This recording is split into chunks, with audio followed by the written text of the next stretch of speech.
Hello future chartered accountants, I hope आप लोग बहुत अच्छे हो। बच्चों, आज जो हम अकाउंटिंग स्टैंडर्ड रिवाइज करने जा रहे हैं दैट इज एस 19, और जिसमें बच्चों को बहुत डर लगता है कि यार एस 19 बहुत डिफिकल्ट है। अगर आप भी वो स्टूडेंट में से जिसे लगता है कि एस 19 डिफिकल्ट है तो आप बहुत सही जगह पे हो। द रीजन इज दैट कि हम लोग उसको इतना सिंप्लीफाई करेंगे कि आपको लगे अरे इतने इजी अकाउंटिंग स्टैंडर्ड के लिए हम लोग इतनी फिक्र करते थे। तो इस वीडियो में हम लोग रिवाइज करेंगे AS 19, we will simplify it like never before. और इसमें हम लोग सारी चीजें कवर करेंगे इस रिवीजन में बच्चों, कि अकाउंटिंग इसकी किस तरीके से करी जाती है, लीज की डेफिनेशन बहुत सारी यहां पे दी गई, types of lease, finance lease, operating lease क्या होती है, उसकी बहुत सी डेफिनेशन दी हुई बच्चे इस अकाउंटिंग स्टैंडर्ड में, उसके टेबल फॉर्म में हम लोग यहाँ पे पढ़ेंगे। और उसके बाद अकाउंटिंग के साथ साथ कुछ और कंसेप्ट भी, सेल्स एंड लीज बैक, और आखिरी में आपका दैट इज मैन्युफैक्चरर लेसन। तो सारी चीजें हम रिवाइज करेंगे, इंक्लूडिंग हमारे प्यारे आईसीआई के स्टडी मटेरियल के सारे क्वेश्चंस भी हम लोग यहां पे कवर करेंगे। So let's simplify accounting standard 19 like never before. So सबसे पहले हम ये समझते हैं कि इसमें कौन सी दो पार्टी होती है बच्चों। एक वो इंसान था जिसे हम लेसर कहते हैं, और वो ये इंसान है जो अपनी एसेट को देता है यूज करने के लिए किसे, लेसी को। और एक बंदा है वो अपनी एसेट को देता है कि आप ये एसेट को लेके जाओ और इसे यूज करो for agreed period of time. तो कुछ समय हम तय कर लेते, 5 साल 10 साल जो भी तय करा गया, क्या आप इस एसेट को यूज करो और उसके बदले में मुझे क्या करो, कोई पेमेंट दो। तो जो अपनी एसेट दे रहा है उसे हम किस नाम से बुलाते, लेसर के नाम से बुलाते। और जिसे हम अपनी एसेट दे रहे उसे हम क्या कहते, लेसी के नाम से बुलाते। तो यहां पे आप डेफिनेशन देखोगे तो वो कहते हैं कि an agreement with lessor conveys the right to use of an asset to the lessee in exchange for payment over agreed period. तो वही कहता है कि लेसर अपनी एसेट देता है उसे यूज करने के लिए लेसी को, और एक्सचेंज में उससे कुछ पेमेंट लेगा। अब हमें दो तरह की लीज होती है, उसे समझना जरूरी कि उसका मीनिंग क्या होता है। एक लीज होती है फाइनेंस लीज और दूसरी लीज होती है ऑपरेटिंग लीज। क्यों ये जरूरी होता है बच्चों कि इन दोनों की मीनिंग को हम अच्छे से समझें। द रीजन इज दैट हमारी जो अकाउंटिंग होती है इसी के ऊपर डिपेंड होती है कि हमारी किस तरह की लीज है। क्योंकि फाइनेंस लीज में अलग अकाउंटिंग होती है, ऑपरेटिंग लीज में अलग अकाउंटिंग होती है। तो हम पहले ही समझ लेते कि फाइनेंस लीज का मतलब क्या होता है और ऑपरेटिंग लीज का मतलब क्या होता है। यह भी हो सकता है कि एग्जामिनेशन में आपको कोई क्वेश्चन इजी सा आ जाए कि उन्हें सपोज 5 सिचुएशन दे रखी है और आपको यह कहा कि बताओ कि फाइनेंस लीज है कि ऑपरेटिंग लीज है। तो हम ये समझते हैं कि कब हम कोई चीज को फाइनेंस लीज कहेंगे और कब हम उसे ऑपरेटिंग लीज कहेंगे। तो फाइनेंस लीज हमसे कहता है कि transfer substantially all risk and reward of an asset ownership. तो भाई हमने लगभग सारे रिस्क एंड रिवॉर्ड जो हमारे एसोसिएट होते हैं उस एसेट से वो हमने ट्रांसफर करे। लेकिन तो भी थोड़ा कंफ्यूजिंग लगता है, हम कैसे पता लगा। तो हमें अकाउंटिंग स्टैंडर्ड 19 ने कहा कि कब हम ये मान ले कि हमने रिस्क एंड रिवॉर्ड जो एसेट से रिलेटेड है वो हमने लेसी को ट्रांसफर कर दिया। सपोज ये कोई एसेट है, मैं एसेट आपको देता हूं यूज करें, उसके बदले में आपसे पेमेंट लेता हूं। तो ये जो एसेट मैंने आपको दिया, तो क्या मैं इसे ऑपरेटिंग लीज मानूं कि क्या मैं इसे फाइनेंस लीज मानूं, वो मुझे सोचना है। तो उसने हमें कहा कि कैसे माने कि भाई रिस्क एंड रिवॉर्ड चलेगा। तो उसने बहुत अच्छे तरीके से हमें 5 इंडिकेटर्स दिए। ओके, यहाँ पे 5 एक डिटर्मिनेशन कंडीशन में, और इसके अलावा कुछ और 3 इंडिकेटर्स भी, उसके बारे में भी आऊंगा। लेकिन ये क्या है डिटर्मिनिस्टिक, ये क्या और सजेस्टिव क्या, उस पर बात करूंगा। तो हमसे ये कहता है कि पहले हमें 5 के बारे में बात करते हैं बच्चों, और ये पांचों में से जरूरी नहीं है कोई मतलब पांचों की पांचों फुलफिल हो, ये जरूरी नहीं है। ये पांचों में से अगर कोई एक चीज भी हो गई तो हम उसे फाइनेंस लीज के कहेंगे। क्या कहेंगे हम उसे फाइनेंस लीज कहेंगे। तो मैंने कहा ये 5 चीजों में से कोई एक चीज भी हो गई बच्चों तो हम इसे किस नाम से बुलाएंगे, हम उसे फाइनेंस लीज कहेंगे। और इसके अलावा और कोई 3 भी है, वो मैं आपको इंडिकेटर्स में आता हूं। पहले हमें 5 के बारे में बात करते हैं। तो सबसे पहले कहता है कि ओनरशिप ट्रांसफर, मतलब lease transfer ownership of the asset to the lessee by the lease terms end. मतलब मैंने कहा कि सपोज ये 5 साल की लीज है और आप और मैं दो पार्टी, सपोज मैं लेसर हूं आप लेसी हो बच्चों। तो मैंने कहा कि हम एक अग्रीमेंट करते, लीज अग्रीमेंट, हम अग्रीमेंट करते और उसमें हम डिसाइड करते कि ये 5 साल की लीज है और 5 साल बाद ये एसेट आपको दे दूंगी, हमने तय कर लिया आज ही। तो आज हम लोग इस एग्रीमेंट में आ रहे बच्चों, और हमने तय करे कि भाई इस एग्रीमेंट में ये तय कर ले कि 5 साल का एग्रीमेंट है और 5 साल बाद ये लीज जो ये है आपकी एसेट आपकी हो जाएंगी। तो इसे हम फाइनेंस लीज कहेंगे। ओके, मैं रिपीट कर रहा हूं कि 5 कंडीशन के बारे में मैं आपसे कहूंगा, जरूरी नहीं है कि पांचों की 5 कंडीशन फुलफिल है, उसमें से कोई एक भी हो गई तो हम बेटे उसको फाइनेंस लीज के नाम से बुलाएंगे। तो पहला मैंने कहा आपसे ओनरशिप ट्रांसफर। तो ओनरशिप ट्रांसफर का क्या मतलब हो रहा है कि मैंने यहां पे ये तय कर लिया कि इसका जब लीज टर्म, इसका जो 5 साल की सपोज लीज है, तो उसके टर्म जब एंड होगा तो उसके बाद वो एसेट आपको दे दी जाएगी। अब वो कहते हैं परचेज ऑप्शन। अब मैंने आपको ऐसा ऑप्शन दिया कि उससे लगता है कि आप वो एसेट जरूर ले लोगे। हमारे को हमने जब शुरुआत में से एग्रीमेंट में कहीं नहीं लिखा है कि आप एसेट लो, लेकिन मैं आपको एक ऐसा ऑफर दूंगा। मैंने कहा सुनो, 5 साल बाद ये एसेट, सपोज मैं आपको कहूंगा कि आप 20,000 रुपीज में ही लेके चले। सपोज मैंने आपको कार लीज पे दिया और मैंने कहा कि आप 5 साल यूज करो, 5 साल बाद सिर्फ 20,000 रुपीज में इस कार को आप ले जाना। बल्कि ये एक्सपेक्टेड है कि 5 साल बाद इस कार की फेयर वैल्यू मार्केट में इसकी वैल्यू रहेंगी अराउंड 2 लाख। तो मैंने कहा कि एक्सपेक्टेड है कि आफ्टर 5 ईयर सपोज कि इसकी मार्केट में वैल्यू है 5 लाख रुपए, और मैं कितना आपको ऑफर कर रहा हूं, मैं कह रहा हूं 5 साल बाद आप ये एसेट ले जाना और सिर्फ 20,000 में। मैंने आपको ऑप्शन दिया, कंपल्शन नहीं है मेरा।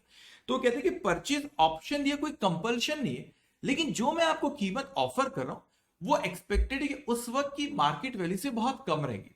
सपोज मैं कहता हूं कि मैं आपको 20,000 रुपीज में ऑफर कर रहा हूं और एक्सपेक्टेड है कि मार्केट वैल्यू उस वक्त की 2 लाख रुपीज आएंगी, तो ऑब्वियस सी बात है आप ले ही लोगे उसे, आप एसेट ले ही लोगे। ओके, अगर आपको नहीं भी चाहिए तो भी आपने खरीद लेना, क्योंकि आपको तो 20,000 में मिल रही और आप मार्केट में उसको 2 लाख में बेच सकते हो, तो भी आपका फायदा ही होगा।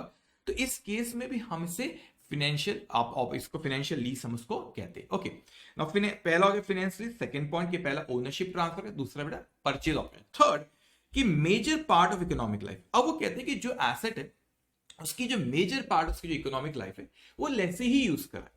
अब ना मेजर पार्ट उन्होंने डिफाइन नहीं करे कि 80%, 90%, व्हाट इज दिस, लेकिन आपका 60% भी, क्योंकि आईसी के स्टडी मटेरियल में कई क्वेश्चन में 5 में से 3 साल के लिए भी दिया, तो they call it a major part. Okay, तो हम ये मानेंगे कि अराउंड 60% भी अगर उसकी life of asset if using by कौन, यहां पे जो लेसी यूज कर रहा है, so will call it a finance lease, हम उसको कहेंगे। तो यहां पे कहता है lease term cover major part of the asset economic life even without transferring title. हो सकता है, देखो एक और चीज है, कई लोग ये प्रिज्यूम कर लेते कि नहीं सर, फाइनेंस लीज में हम एसेट एक्चुअल में लेसी को बाद में दे ही देते। जरूरी नहीं है कि फाइनेंस लीज में एसेट बाद में लेसी को दे ही देते, कोई जरूरी नहीं है, जरूरी नहीं।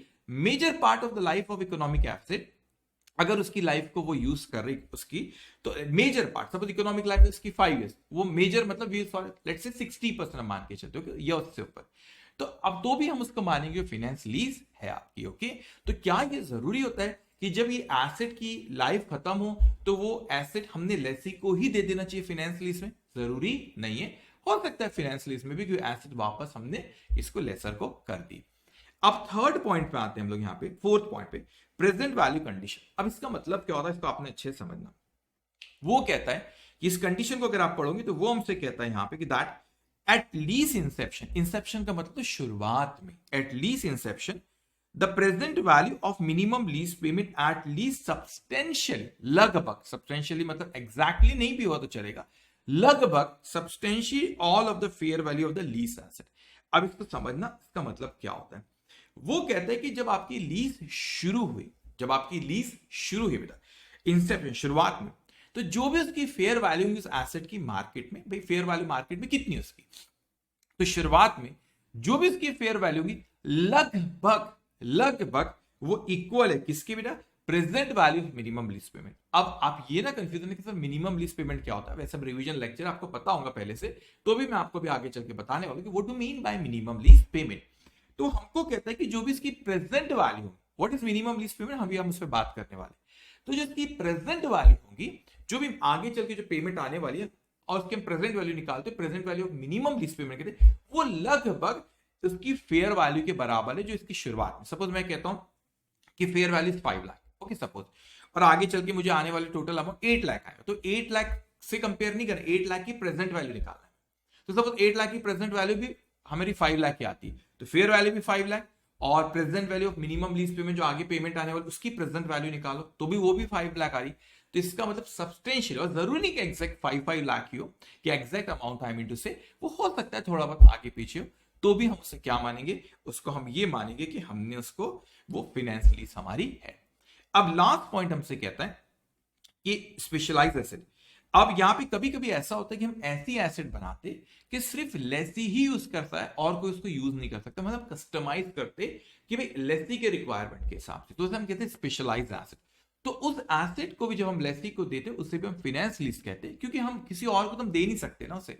वो ऐसी एसेट बना कि सिर्फ लेसी ही यूज कर सकता है। ओके, लेसी ही यूज कर सकता है और कोई उसको यूज नहीं कर सकता। फॉर एग्जाम्पल एम्बुलेंस का एग्जाम्पल है, हमने उसको मॉडिफाई करे कि भाई कोई हॉस्पिटल ऐसा बोलता है, हमने उस हॉस्पिटल को वो लीज पे एम्बुलेंस दिए और हमने इस तरीके से उसे मॉडिफाई करे कि सिर्फ वो ही यूज कर सकते, क्योंकि उनकी रिक्वायरमेंट ऐसी होगी, क्योंकि उनकी रिक्वायरमेंट उस हॉस्पिटल की कुछ ऐसी होगी कि उस तरीके से हमने उस एसेट को मॉडिफाई करके सिर्फ वही यूज कर सकता है। तो भाई कोई और को तो हम दे नहीं सकते, इवन तो हमको वापस कर देंगे तो भी हम नहीं दे पाएंगे किसी और को, क्योंकि हमने कस्टमाइज ही ऐसे करे कि सिर्फ वही उसको यूज करते हैं। तो इसे भी हम क्या कहते हैं, फाइनेंस लीज के नाम से बच्चों में से कहते हैं। तो यहां पे हो सकता है कि हम इस पे एग्जांपल्स भी देखेंगे आईसीएस लेवल के। हो सकता है कि आपको वो कुछ सिचुएशन दे और आपको ये कहे कि बताओ ये फाइनेंस लीज है कि नहीं। तो ये 5 इंडिकेटर होते हैं। क्या जरूरी होता है कि पांचों के 5 फुलफिल हो? ना ना ना, इसमें से कोई एक भी हो गया तो हम उसे फाइनेंस लीज के नाम से कहेंगे। लेकिन कुछ और सजेस्टिव कंडीशन भी कहता है। तो ये जो इंडिकेटर होते हैं इसमें जरूरी नहीं हो फाइनेंस लीज है, जरूरी नहीं है फाइनेंस लीज है, लेकिन हो सकता है कि वो फाइनेंस लीज हो। तो ये कौन सी चीज हम इसको समझते हैं। पहला कहते हैं कैंसलेशन इंपैक्ट। तो कहते हैं lessee can cancel the lease with the lessor cancellation losses borne by the lessee. अब वो कहता है कि यहां पे अगर वैसे तो ये चांसेस है कि लीज कैंसिल है, क्योंकि ये आपकी जो लीज आप पे आगे देखोगे वो थी नॉन कैंसिलेबल होती, मैं आपको समझाऊंगा। लेकिन लीज वैसे तो कैंसिल नहीं हो सकती, लेकिन अगर सपोज तो भी लेसी ने कैंसिल कर दिया तो जो भी लेसर को नुकसान होता है बच्चों, जो भी लेसर को नुकसान होगा वो लेसी को ही बेयर करना पड़ेगा। मैं आपको एग्जांपल देता हूं। सपोज मैंने कहा आप लेसी हो और मैं लेसर हूं, ठीक है। अब मैंने आपको लीज पे कोई चीज दिया, सपोज कोई लीज पे कोई मशीन दिया 5 साल के लिए, और मैंने कहा कि 5 साल के लीज पे मैंने आपको एसेट दिया और आपने सपोज को 3 साल में कैंसिल कर दिए। तो हो सकता है कि भाई अगले 2 साल मुझे कोई और लेसी नहीं मिल रहा, मैं किसी और को नहीं दे पा रहा हूं चीज, तो मेरा तो नुकसान हो गया। तो जो भी मेरे नुकसान होंगे हमने पहले से तय करे कि जो भी मेरे नुकसान होंगे वो लेसी ही बेयर करेगा, और लेसी ने कैंसिल करा तो चांसेस ये पूरी पूरी कि लेसी से कैंसिल नहीं करेगा। द रीजन इज दैट क्योंकि अगर लेसी ने कैंसिल करा तो लेसर को जो नुकसान हो रहा है लेसी को ही बेयर करना हो रहा है। तो फिर वो एक इंडिकेटर होता है, ये सजेस्टिव है, जरूरी नहीं है 3 में कि फाइनेंस लीज होगी, लेकिन ये एक सजेस्टिव हो सकता है कि फाइनेंस लीज हो। अब वो सेकंड कहता है कि रेसिडेंट गेन और losses from fluctuation in the, देखो आप अगर ये तीनों पॉइंट को आसान करना है ना तो आप ऐसा सोचना उसको कि जनरली ओनर जो होता है ना वो लॉस और गेन को बेयर करता है। जो भी फायदे नुकसान होते हैं कौन बेयर करता है, वो ओनर उसको बेयर करता है। तब आप देखो पहले वाले केस में यहाँ पे जो नुकसान हो रहा है वो लेसी बेयर कर रहा है ना, तो फिर it's like a finance lease only. आप सेकंड में देखिए रेसिडुअल वैल्यू गेन और लॉसेस, तो गेन और losses from fluctuation in the residual value accrue to the lessee. तो वो पहले आप इसको समझना रेसिडुअल वैल्यू के फ्लक्चुएशन गेन और लॉसेस के। सपोज मैंने कहा कि एस्टिमेटेड रेसिडुअल वैल्यू की उसकी 2 लाख रुपीस रहेंगी, लेकिन सपोज वो 2,50,000 में उसकी रेसिडुअल वैल्यू होगी तो 50,000 का गेन हो गया, या आगे चल के उसकी वैल्यू रेसिडुअल वैल्यू 1,50,000 हो गई तो नुकसान हो गया ना देखो 50, क्योंकि 2 लाख एक्सपेक्टेड था, कम होकर 1,50,000 पे आ गया, तो we have a loss of 50,000। और 2 लाख था, अगर सपोज आगे चल के रेसिडुअल वैल्यू 2,50,000 हुई, now there is a gain of 50,000। अब ये फायदा नुकसान जो भी हो, इसे किसे इसे फायदा नुकसान दिया जा रहा है, वो कहते हैं लेसी को दिया जा रहा है। अब आप कनेक्ट करो उसी पॉइंट से कि भाई ये फायदा और नुकसान ओनर को मिलता है ना, जनरली ओनर फायदा और नुकसान को लेता है, तो या तो लेसी को दे रहे हो, तो इसका मतलब ये ज्यादा चांसेस है कि ये फाइनेंस लीज है। तो आप देखोगे यहाँ पे पहले इसमें भी कैंसिल हो लीज कर रहा है, तो जो भी नुकसान कर रहा है लेसर को लेसी बेयर कर रहा है, तो नुकसान लेसी। यहाँ पे भी आपका रेसिडुअल वैल्यू गेन और लॉसेस कौन बेयर कर रहा है, यहाँ पर भी लेसी कर रहा है। तो ये इंडिकेट करता है कि फाइनेंस लीज सजेस्टिव कंडीशन है, जरूरी नहीं है कि फाइनेंस लीज हो, लेकिन सजेस्ट करता है कि हाउ फाइनेंस लीज हो सकती है। आखिरी secondary period at lower rent, वो कहते हैं option for the lessee to extend at substantially lower than the market rent. अब होता क्या है कि सपोज मैंने आपको कोई एसेट लीज पे दिया, ओके, मैंने आपको कोई एसेट लीज पे दिया और आपसे कहा कि इस एसेट की मैं आपको लीज पे देता 10 ईयर्स का, और मैंने कहा कि हर मंथ आपको 10,000 रुपीज मुझे लीज पेमेंट करना है, क्वार्टरली, 6 मंथली, एनुअली, जो भी तय हुआ आप मेरे को लीज की पेमेंट करते हुए, ओके। लेकिन 10 साल के लिए मैंने आपको लीज पे दिया वैसे तो, लेकिन मैंने आपको ऑफर दिया कि 10 ईयर्स की लीज पे, उसके बाद और आप चाहो तो 5 साल की लीज पे ले सकते हो, और जो कीमत मैं आपको ऑफर करता हूं, मैंने वैसे lease term is for 10 years only, लेकिन मैं आपको कहता हूं कि आप उसको और यूज कर सकते हो आगे चल के 5 साल के लिए, और जो कीमत पे 5 साल के लिए ऑफर दे रहा हूं उस वक्त की मार्केट वैल्यू से बहुत कम कीमत पे ऑफर कर रहा हूं, तो जो एक्सपेक्टेड मार्केट वैल्यू से बहुत कम कीमत पे ऑफर कर रहा हूं, तो इसका मतलब है कि आप 10 ईयर्स उसको यूज करेंगे ही करेंगे, लेकिन उसके बाद जो मैंने आपको अमाउंट कोट कर रहा हूं कि आप चाहो तो आगे भी कर सकते हो, और वो अमाउंट मैंने बहुत कम कीमत पे कोट कर रहा हूं, तो ये पूरी पूरी चांसेस है कि आप वो सेकेंडरी पीरियड है ना, प्राइमरी फॉर द 10 ईयर्स हमारे एग्जाम्पल में, वो जो सेकेंडरी पीरियड है ना 5 ईयर्स का, वो भी आप उसको क्या करोगे यहाँ पे बच्चों, उसको यूज कर लोगे। तो ये भी एक इंडिकेटर है कि बहुत ज्यादा लाइफ तो उस एसिड की यहाँ पे लेसी यूज करे, तो ये हो सकता है कि ये भी फाइनेंस लीज हो। तो ये इंडिकेटर्स आपने ख्याल रखना, स्पेशली जो शुरुआत के 5 मैंने आपसे कहा। अगर इससे रिलेटेड हमारे आईसी स्टडी मटेरियल पे मैं आपको एक क्वेश्चन अगर मैं यहाँ पे कहूँ, तो एक मैं एक क्वेश्चन आपको कहता हूँ कि हमें ये तय करना है कि फाइनेंस लीज है या नहीं है। ओके, तो यहां पर अगर हम उसका आईसी स्टडी मटेरियल का क्वेश्चन अगर देखें, ओके, ये आपके आईसी स्टडी मटेरियल का क्वेश्चन, हमको ये क्लासिफाई करना है कि फाइनेंस लीज है या नहीं है। तो वो हमसे कहता है classify the following into either, ये ऑपरेटिंग है फाइनेंस, ऑपरेटिंग ख्याल रखना, जो फाइनेंस नहीं वो ऑपरेटिंग, सिंपल सी, आप ये देखो फाइनेंस लीज वो है क्या, अगर नहीं तो आप उसको उसे किस नाम से बुलाना, ऑपरेटिंग लीज के नाम से उसको बुलाना है। तो कहते हैं lease has option, sorry lessee has option to purchase the asset at lower than the fair value at the end of the lease term. देखो मैंने आपको अभी बताया था सेकंड वाला पॉइंट कि लेसी को हमने ऑप्शन दी, एग्जांपल हमारे कि 20,000 में ले लेना, लीज टर्म जब खत्म होगी एसेट 20 में खरीद लेना, उस वक्त एक्सपेक्टेड वैल्यू कितनी, सपोज 2 लाख है तो ले लेगा, तो ये हमारी कौन सी, ये हमारी फाइनेंस लीज है। ओके, ये हमारी फाइनेंस लीज है। Okay, now economic life of the asset is 7 years, उसकी लाइफ कितनी है बच्चों, 7 ईयर्स है, और लीज टर्म है 6 ईयर का, तो भाई उसकी जिंदगी 7 ईयर्स की, और लीज आपने 6 ईयर दी थी, तो आप अगर परसेंटेज जो है देखो 6 divided by 7 multiply by 100, that is 85% उसकी लाइफ तो लेसी यूज कर रहा है ना, तो ये भी आपकी कौन सी finance, but asset is not acquired at end of the lease term. मैंने आपसे पहले ही कहा, ये लोग बड़े गलत इसमें परसेप्शन में रहते कि नहीं एसेट अगर फाइनेंस लीज है तो लेसी को एसेट दे दी जाती है, ऐसा जरूरी नहीं है। तो यहाँ पे वो 85% मैंने जैसे कैलकुलेट करा कि 7 ईयर्स में 6 ईयर्स तो वो इसको यूज कर रहा है, तो इससे भी हम कौन सी लीज कहेंगे, इससे भी हम फाइनेंस लीज के नाम से बुलाएंगे।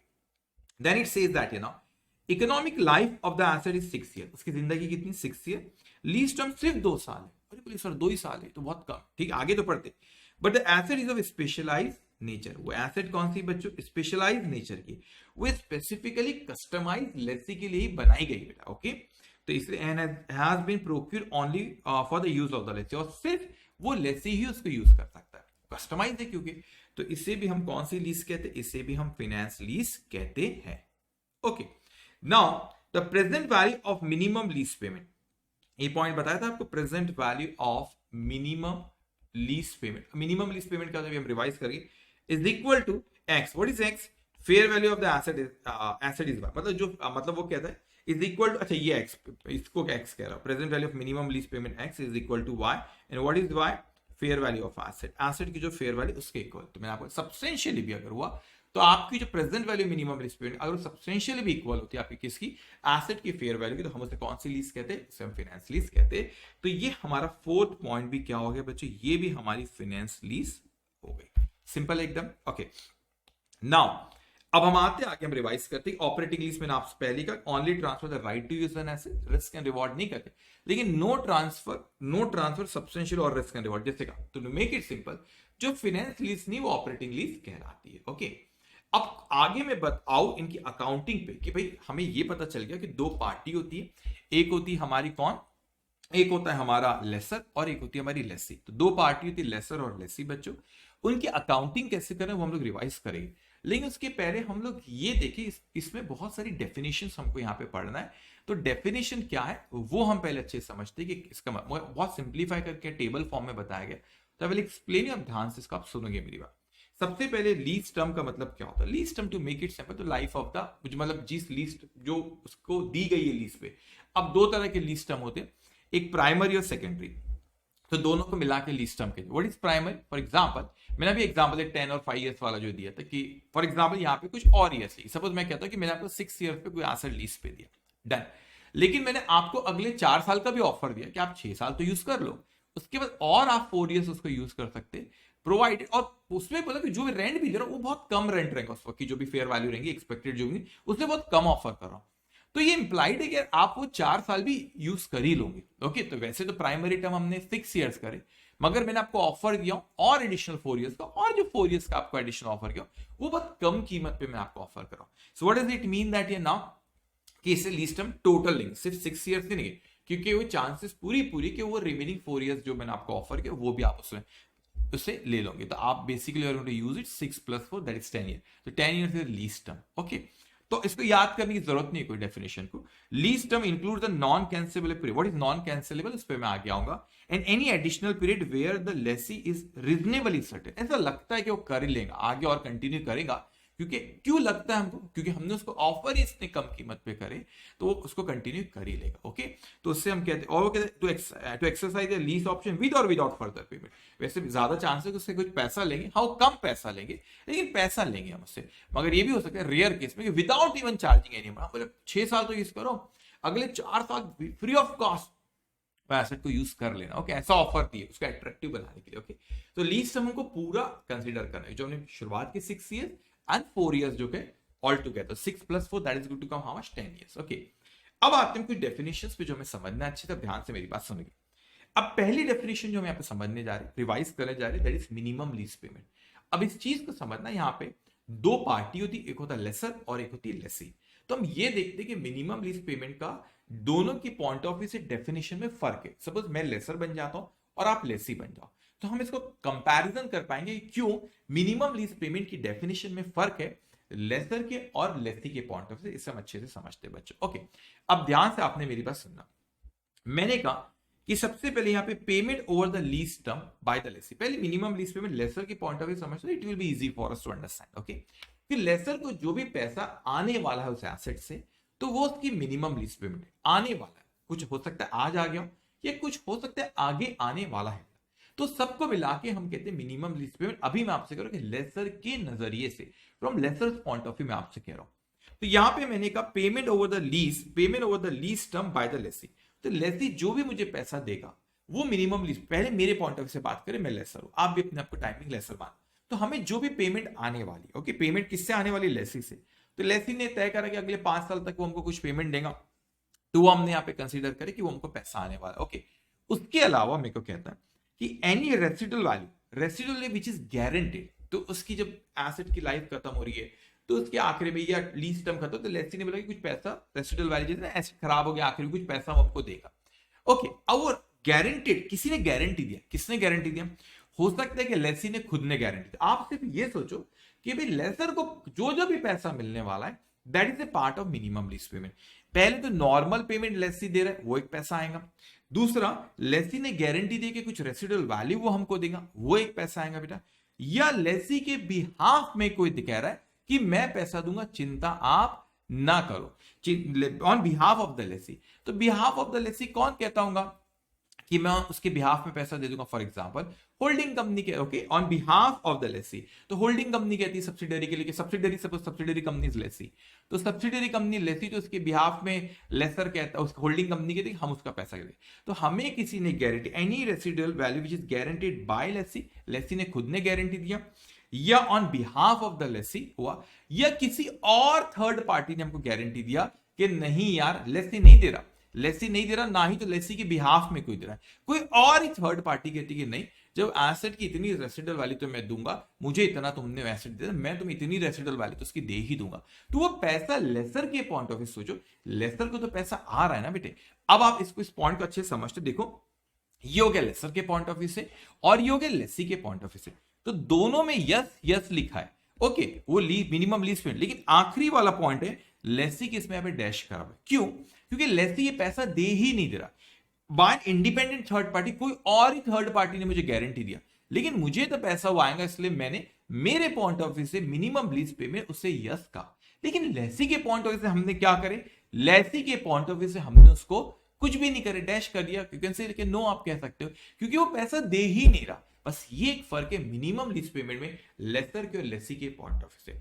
तो मैं लेसर, आप लेसी, हम, आप जो मेरे को पैसा देने वाले वो आपकी मिनिमम लीज पेमेंट है, और मुझे जो पैसा आने वाला वो मेरी मिनिमम लीज पेमेंट। तो आपको सेम ही तो बनना ना।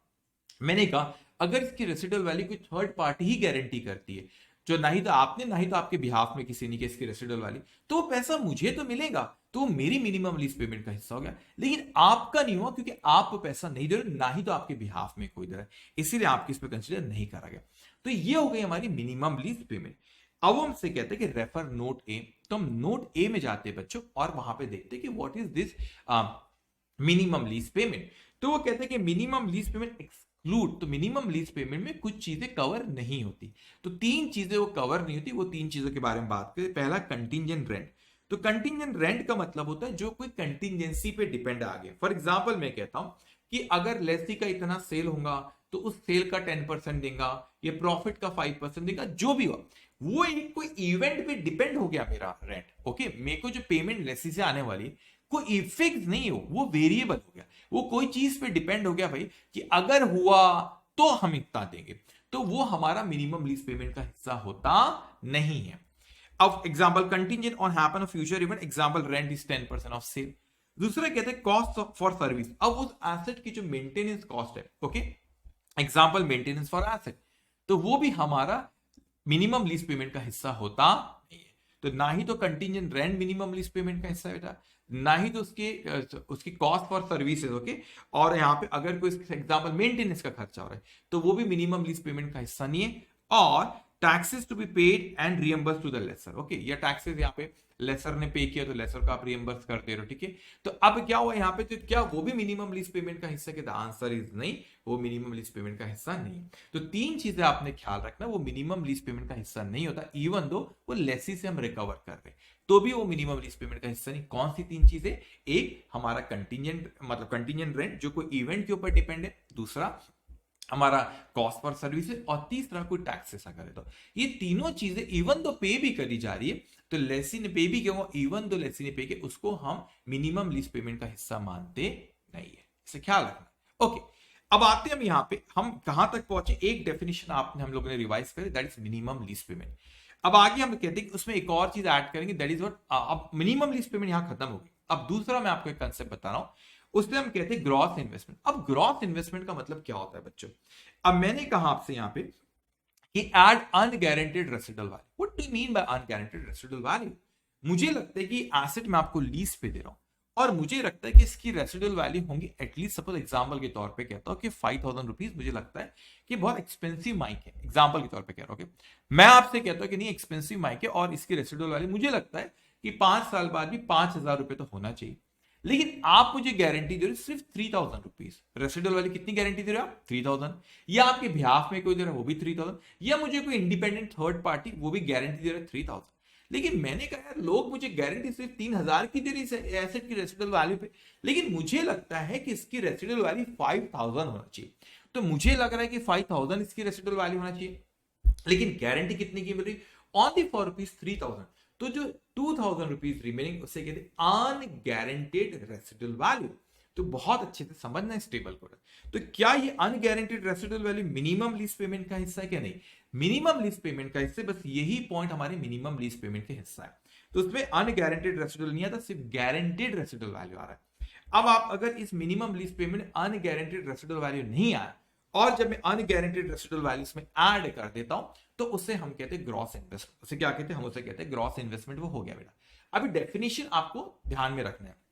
अब हो गया कि टोटल ग्रॉस इन्वेस्टमेंट आगे कितना पैसा आने वाला है। ओके, अब यहां पर मैं लेकिन ये जो ग्रॉस इन्वेस्टमेंट जो आने वाला है in the form of minimum lease payment या अनगारंटेड रेसिडुअल वैल्यू जो भी आपका हो, ये अब मेरे को over the period of time आ रहा है। फॉर एग्जाम्पल मैं कहता हूं कि अगले 5 साल तक मुझे ये पेमेंट आने वाली है, लेकिन आपने फाइनेंशियल मैनेजमेंट में पढ़ोगे बेटा कि आपने देखे होंगे वहां पे कि भाई मेरे को प्रेजेंट वैल्यू इसकी क्या है, ये पैसा तो आज ही नहीं आने वाला, ये over the period of time example के तौर पे कहता हूं कि अगले 5 साल में आएगा।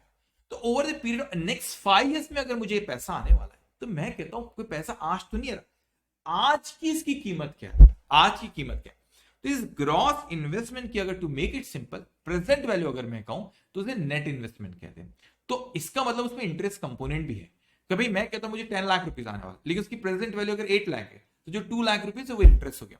तो इसे कहते हैं earn earn finance income. Earn earn finance income technical word है, कंफ्यूज मत हो ना, तो मेक इट सिंपल वो इंटरेस्ट है आपका, ठीक है। अब मैंने कहा कि मुझे 10 लाख आने वाला है, अब उसमें से इंटरेस्ट हटा दो, मतलब आप प्रेजेंट वैल्यू भी निकालो, present value call them net investment, okay. और जो भी आपका बच गया 10 लाख आने वाला, लेकिन उसकी प्रेजेंट वैल्यू 8 लाख है, मतलब 2 लाख रुपए उसका क्या है, आपका इंटरेस्ट का कंपोनेंट, उसका फाइनेंस इनकम होगी, मतलब लेसर के लिए उसकी इनकम होगी। अब उसका अकाउंटिंग कैसे होती है इसमें आगे भी बात करेंगे। अब मैं कहता हूं थोड़ा अपन दिमाग लगाते हैं कि नेट इन्वेस्टमेंट क्या चीज है। तो हमने नेट इन्वेस्टमेंट में आने के लिए क्या क्या चीजें लिए, मिनिमम लीज पेमेंट के बारे में चर्चा करें, करेक्ट। उसके बाद उसमें अनगारंटेड रेसिडुअल वैल्यू ऐड करें, करेक्ट, तो ग्रॉस इन्वेस्टमेंट आया, और उसकी फिर present value. To make it simple, तो can I say that here, तो नेट इन्वेस्टमेंट में क्या चीज है, तो ग्रॉस इन्वेस्टमेंट की प्रेजेंट वैल्यू। तो ग्रॉस इन्वेस्टमेंट क्या है, मिनिमम लीज पेमेंट और अनगारंटेड रेसिडुअल वैल्यू। तो can I say that here कि मेरा जो ये नेट इन्वेस्टमेंट है बेटा, that is present value of gross investment, correct.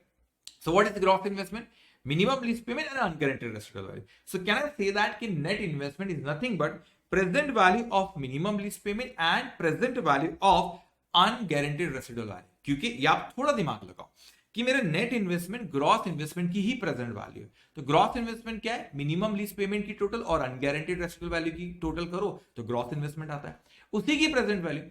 तो कॉल इट कि भाई ये मिनिमम लीज पेमेंट की प्रेजेंट वैल्यू है और अनगारंटेड रेसिडुअल वैल्यू की प्रेजेंट वैल्यू, तो वो दोनों की प्रेजेंट वैल्यू को मैं ऐड करेंगे, that is nothing but a net investment. इसको आपको ख्याल रखना है। और what is earn and finance income, यहां पे कहा उसने gross investment minus present value of gross investment, और present value of gross investment क्या होता है, that is net investment. Okay, तो इसका आप ग्रॉस इन्वेस्टमेंट की प्रेजेंट वैल्यू है, उसे हम नेट इन्वेस्टमेंट कहते हैं। दोनों का डिफरेंस जो we call it finance income. Okay, अब आते हैं हम यहाँ पे व्हाट इज कंटिंजेंट, जो मैं आपको ऑलरेडी कह चुका हूं कि वेरिएबल पोर्शन जो कोई चीज पे डिपेंड आ गया। फॉर एग्जांपल कि सेल हुआ तो उसका 10% देंगे। ओके, फेयर वैल्यू मतलब अगर एक्सचेंज होता है amount between two knowledgeable parties in arms length transaction. What is arms length, कि फेयर वैल्यू, ओके, जो मार्केट वैल्यू फेयर वैल्यू जो उस पे दो लोगों का ट्रांजैक्शन होता है तो किस कीमत पे होगा। ओके, अब हमसे कहते हैं इकोनॉमिक लाइफ। इकोनॉमिक लाइफ और यूजफुल लाइफ में आपने फर्क समझना बेटा। इकोनॉमिक लाइफ उसकी जो एक्चुअल लाइफ ऑफ एसेट की होती है, लेकिन यूजफुल लाइफ जो एक्चुअल में लेसी उसको यूज कर रहा है। तो यहां पे हमसे कहता है what is economic life, period asset is economically usable और एक्सपेक्टेड यूनिट्स ऑप्टेड, जो हमें लगता है कि उसकी जिंदगी लेट से 10 इयर्स उसकी लाइफ है, ये इतने यूनिट्स वो प्रोड्यूस कर सकता है। What is useful life, period of the lease use और expected units obtain from the lease asset. Okay, तो आपका एक्सपेक्ट करता है कि जो एसेट आप दे रहे हो तो लेसी उसको कितना यूज कर रहा है। सपोज मैंने कहा 10 साल है तो वो हो गया आपकी इकोनॉमिक लाइफ, लेकिन मैं उसको आपसे कहता हूं कि जो लेसी उसको हमने 8 साल ही उसको यूज करा, तो that is the useful life. अब period of lessee use, okay, lessee जो इसको कितना उसको यूज कर रहा है। अब एक नोट है कि economic life representing total period and asset generate economic benefit. तो what is economic life, total life of the asset is always greater than the useful life. सही बात है, वो हो सकता है कि यूजफुल लाइफ और इकोनॉमिक लाइफ या तो सेम है, 10 साल की लाइफ है, 10 साल के लिए उसको दी गई है, या हो सकता है 10 साल की लाइफ है और 8 साल की लीज पे दी है। तो हमेशा आपकी economic life will always be greater than the economic life और इक्वल, लेकिन आपकी इकोनॉमिक लाइफ कभी भी आपकी यूजफुल लाइफ से कम नहीं हो सकती। वो कहता है विच denotes the depreciable life of the asset. Obviously जिस आप आगे देखोगे उसके अकाउंटिंग के वक्त मैं आपको बताऊंगा, जिस पीरियड के लिए लीज पे लेसी ने लिया उसी पे डेप्रिशिएट किया। आप बोलेंगे सर कैसी बात कर रहे हो, ओनर तो लेसर है ना, तो आप क्या डेप्रिसिएशन लेसी चार्ज करेंगे? हाँ हाँ, लेसी चार्ज करेगा फिनेंस लीज के केस में, वो मैं आपको भी अकाउंटिंग में समझाऊंगा। तो लेसी के लिए जो जिस पीरियड के लिए उसने एसेट को लिया, सपोज 8 साल के लिए लिया, तो वो उसने डेप्रिशिएट 8 साल में ही करेगा। लेकिन आपके दिमाग में अगर ये बात आ रही कि सर लेसी डेप्रिशिएट ही क्यों करेगा बच्चे, तो लेसी क्यों डेप्रिशिएट करेगा फाइनेंस लीज में का, तो आगे मैं आपको भी रिवाइज कराऊंगा। Then it says that residual value जैसे वो एक्सपेक्ट कर रहे हैं कि भाई उसकी कितनी रेसिडुअल वैल्यू हमको आएगी, तो कुछ गारंटेड हो सकती है, कुछ अनगारंटेड हो सकती है। अब हमेशा लीज को नॉन कैंसिलेबल कहा जाता है, तो non cancellable a lease that only be cancel under specific condition, तो कुछ कंडीशन में वो कैंसिल हो सकती है। तो पहला वो कहते हैं कि upon the occurrence of a remote contingency, मतलब बहुत ही नेग्लिजिबल, ऐसी चांसेस उसकी बहुत कम है, लेकिन ऐसी कोई चीज हो जाए कि वो लीज ऑटोमेटिक कैंसिल हो। अर्थक्वेक ही आ गया, वो एसेट ही हो गया, बिल्डिंग इस पे तो अर्थक्वेक हो गया, बिल्डिंग ही गिर गई, या मैं कहता हूं लेसर की डेथ हो गई या लेसी की डेथ हो जा रही, तो ऐसी कोई इवेंट हो जाती है जिसकी चांसेस बहुत कम है, तो हो सकता है कि आपकी लीज कैंसिल हो जाए। ये विद लेसर परमिशन देता है तो हो सकता है कि आपकी लीज कैंसिल हो जाए। ये कहते हैं कि if the lessee enters into new lease for the same or an equivalent asset with the same lessor, ये हो सकता है कि जो लेसी है बच्चों वो कहता है कि मैं सपोज आप लेसी हो मैं लेसर हो, तो आप कहते हैं कि सर एक काम करो पुरानी वाली को कैंसिल करके न्यू लीज बना लेते हैं अपन। मैंने कहा ठीक है, वही एसेट के लिए, ये तो यही माइक एग्जांपल करो, ये मेरे को बहुत प्यार है इस माइक से, ओके, ये तो यही माइक आपको लीज पे दे और आपने बोले सर लीज कैंसिल कर दो, नई लीज अपन बना लेते इसी माइक पे, ये सिमिलर दूसरे माइक पे, समझ में आ रहा है? तो उस केस में भी पुरानी कैंसिल होकर आपने नहीं बना ली क्योंकि, और आगे कहता है आखिर यह हो सकता है कि जब और लीज कैंसिल हो सकती है upon payment by the Lesi of an additional amount that at inception continuation of the lease is readily certain. तो यह ऐसा हो सकता है भाई लीज कैंसिल तो कर लेंगे ओके, लेकिन कोई एडिशनल अमाउंट मुझे देना रहेगा, तो उसकी चांसेस कम लगती है। लेकिन भाई एडिशनल अमाउंट में लीज कैंसिल करो तो टेंशन है ना मेरे लिए। सपोज लेट्स सी के लिए, तो लेट्स सी के लिए तो टेंशन वाली बात है कि अगर लीज कैंसिल तो एडिशनल अमाउंट देना रहेगा, तो फिर इसलिए वो लगता है कि वो कैंसिल होने के बाद कैंसिल वैसा हो सकता है।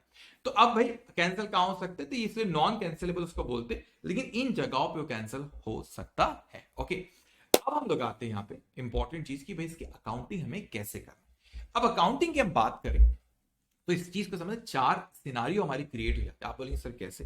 मैंने कहा देखो, एक पहले ये हो जाता है कि हमारे पास लीज, 2 तरह की लीज है। कौन सी 2 तरह की लीज है?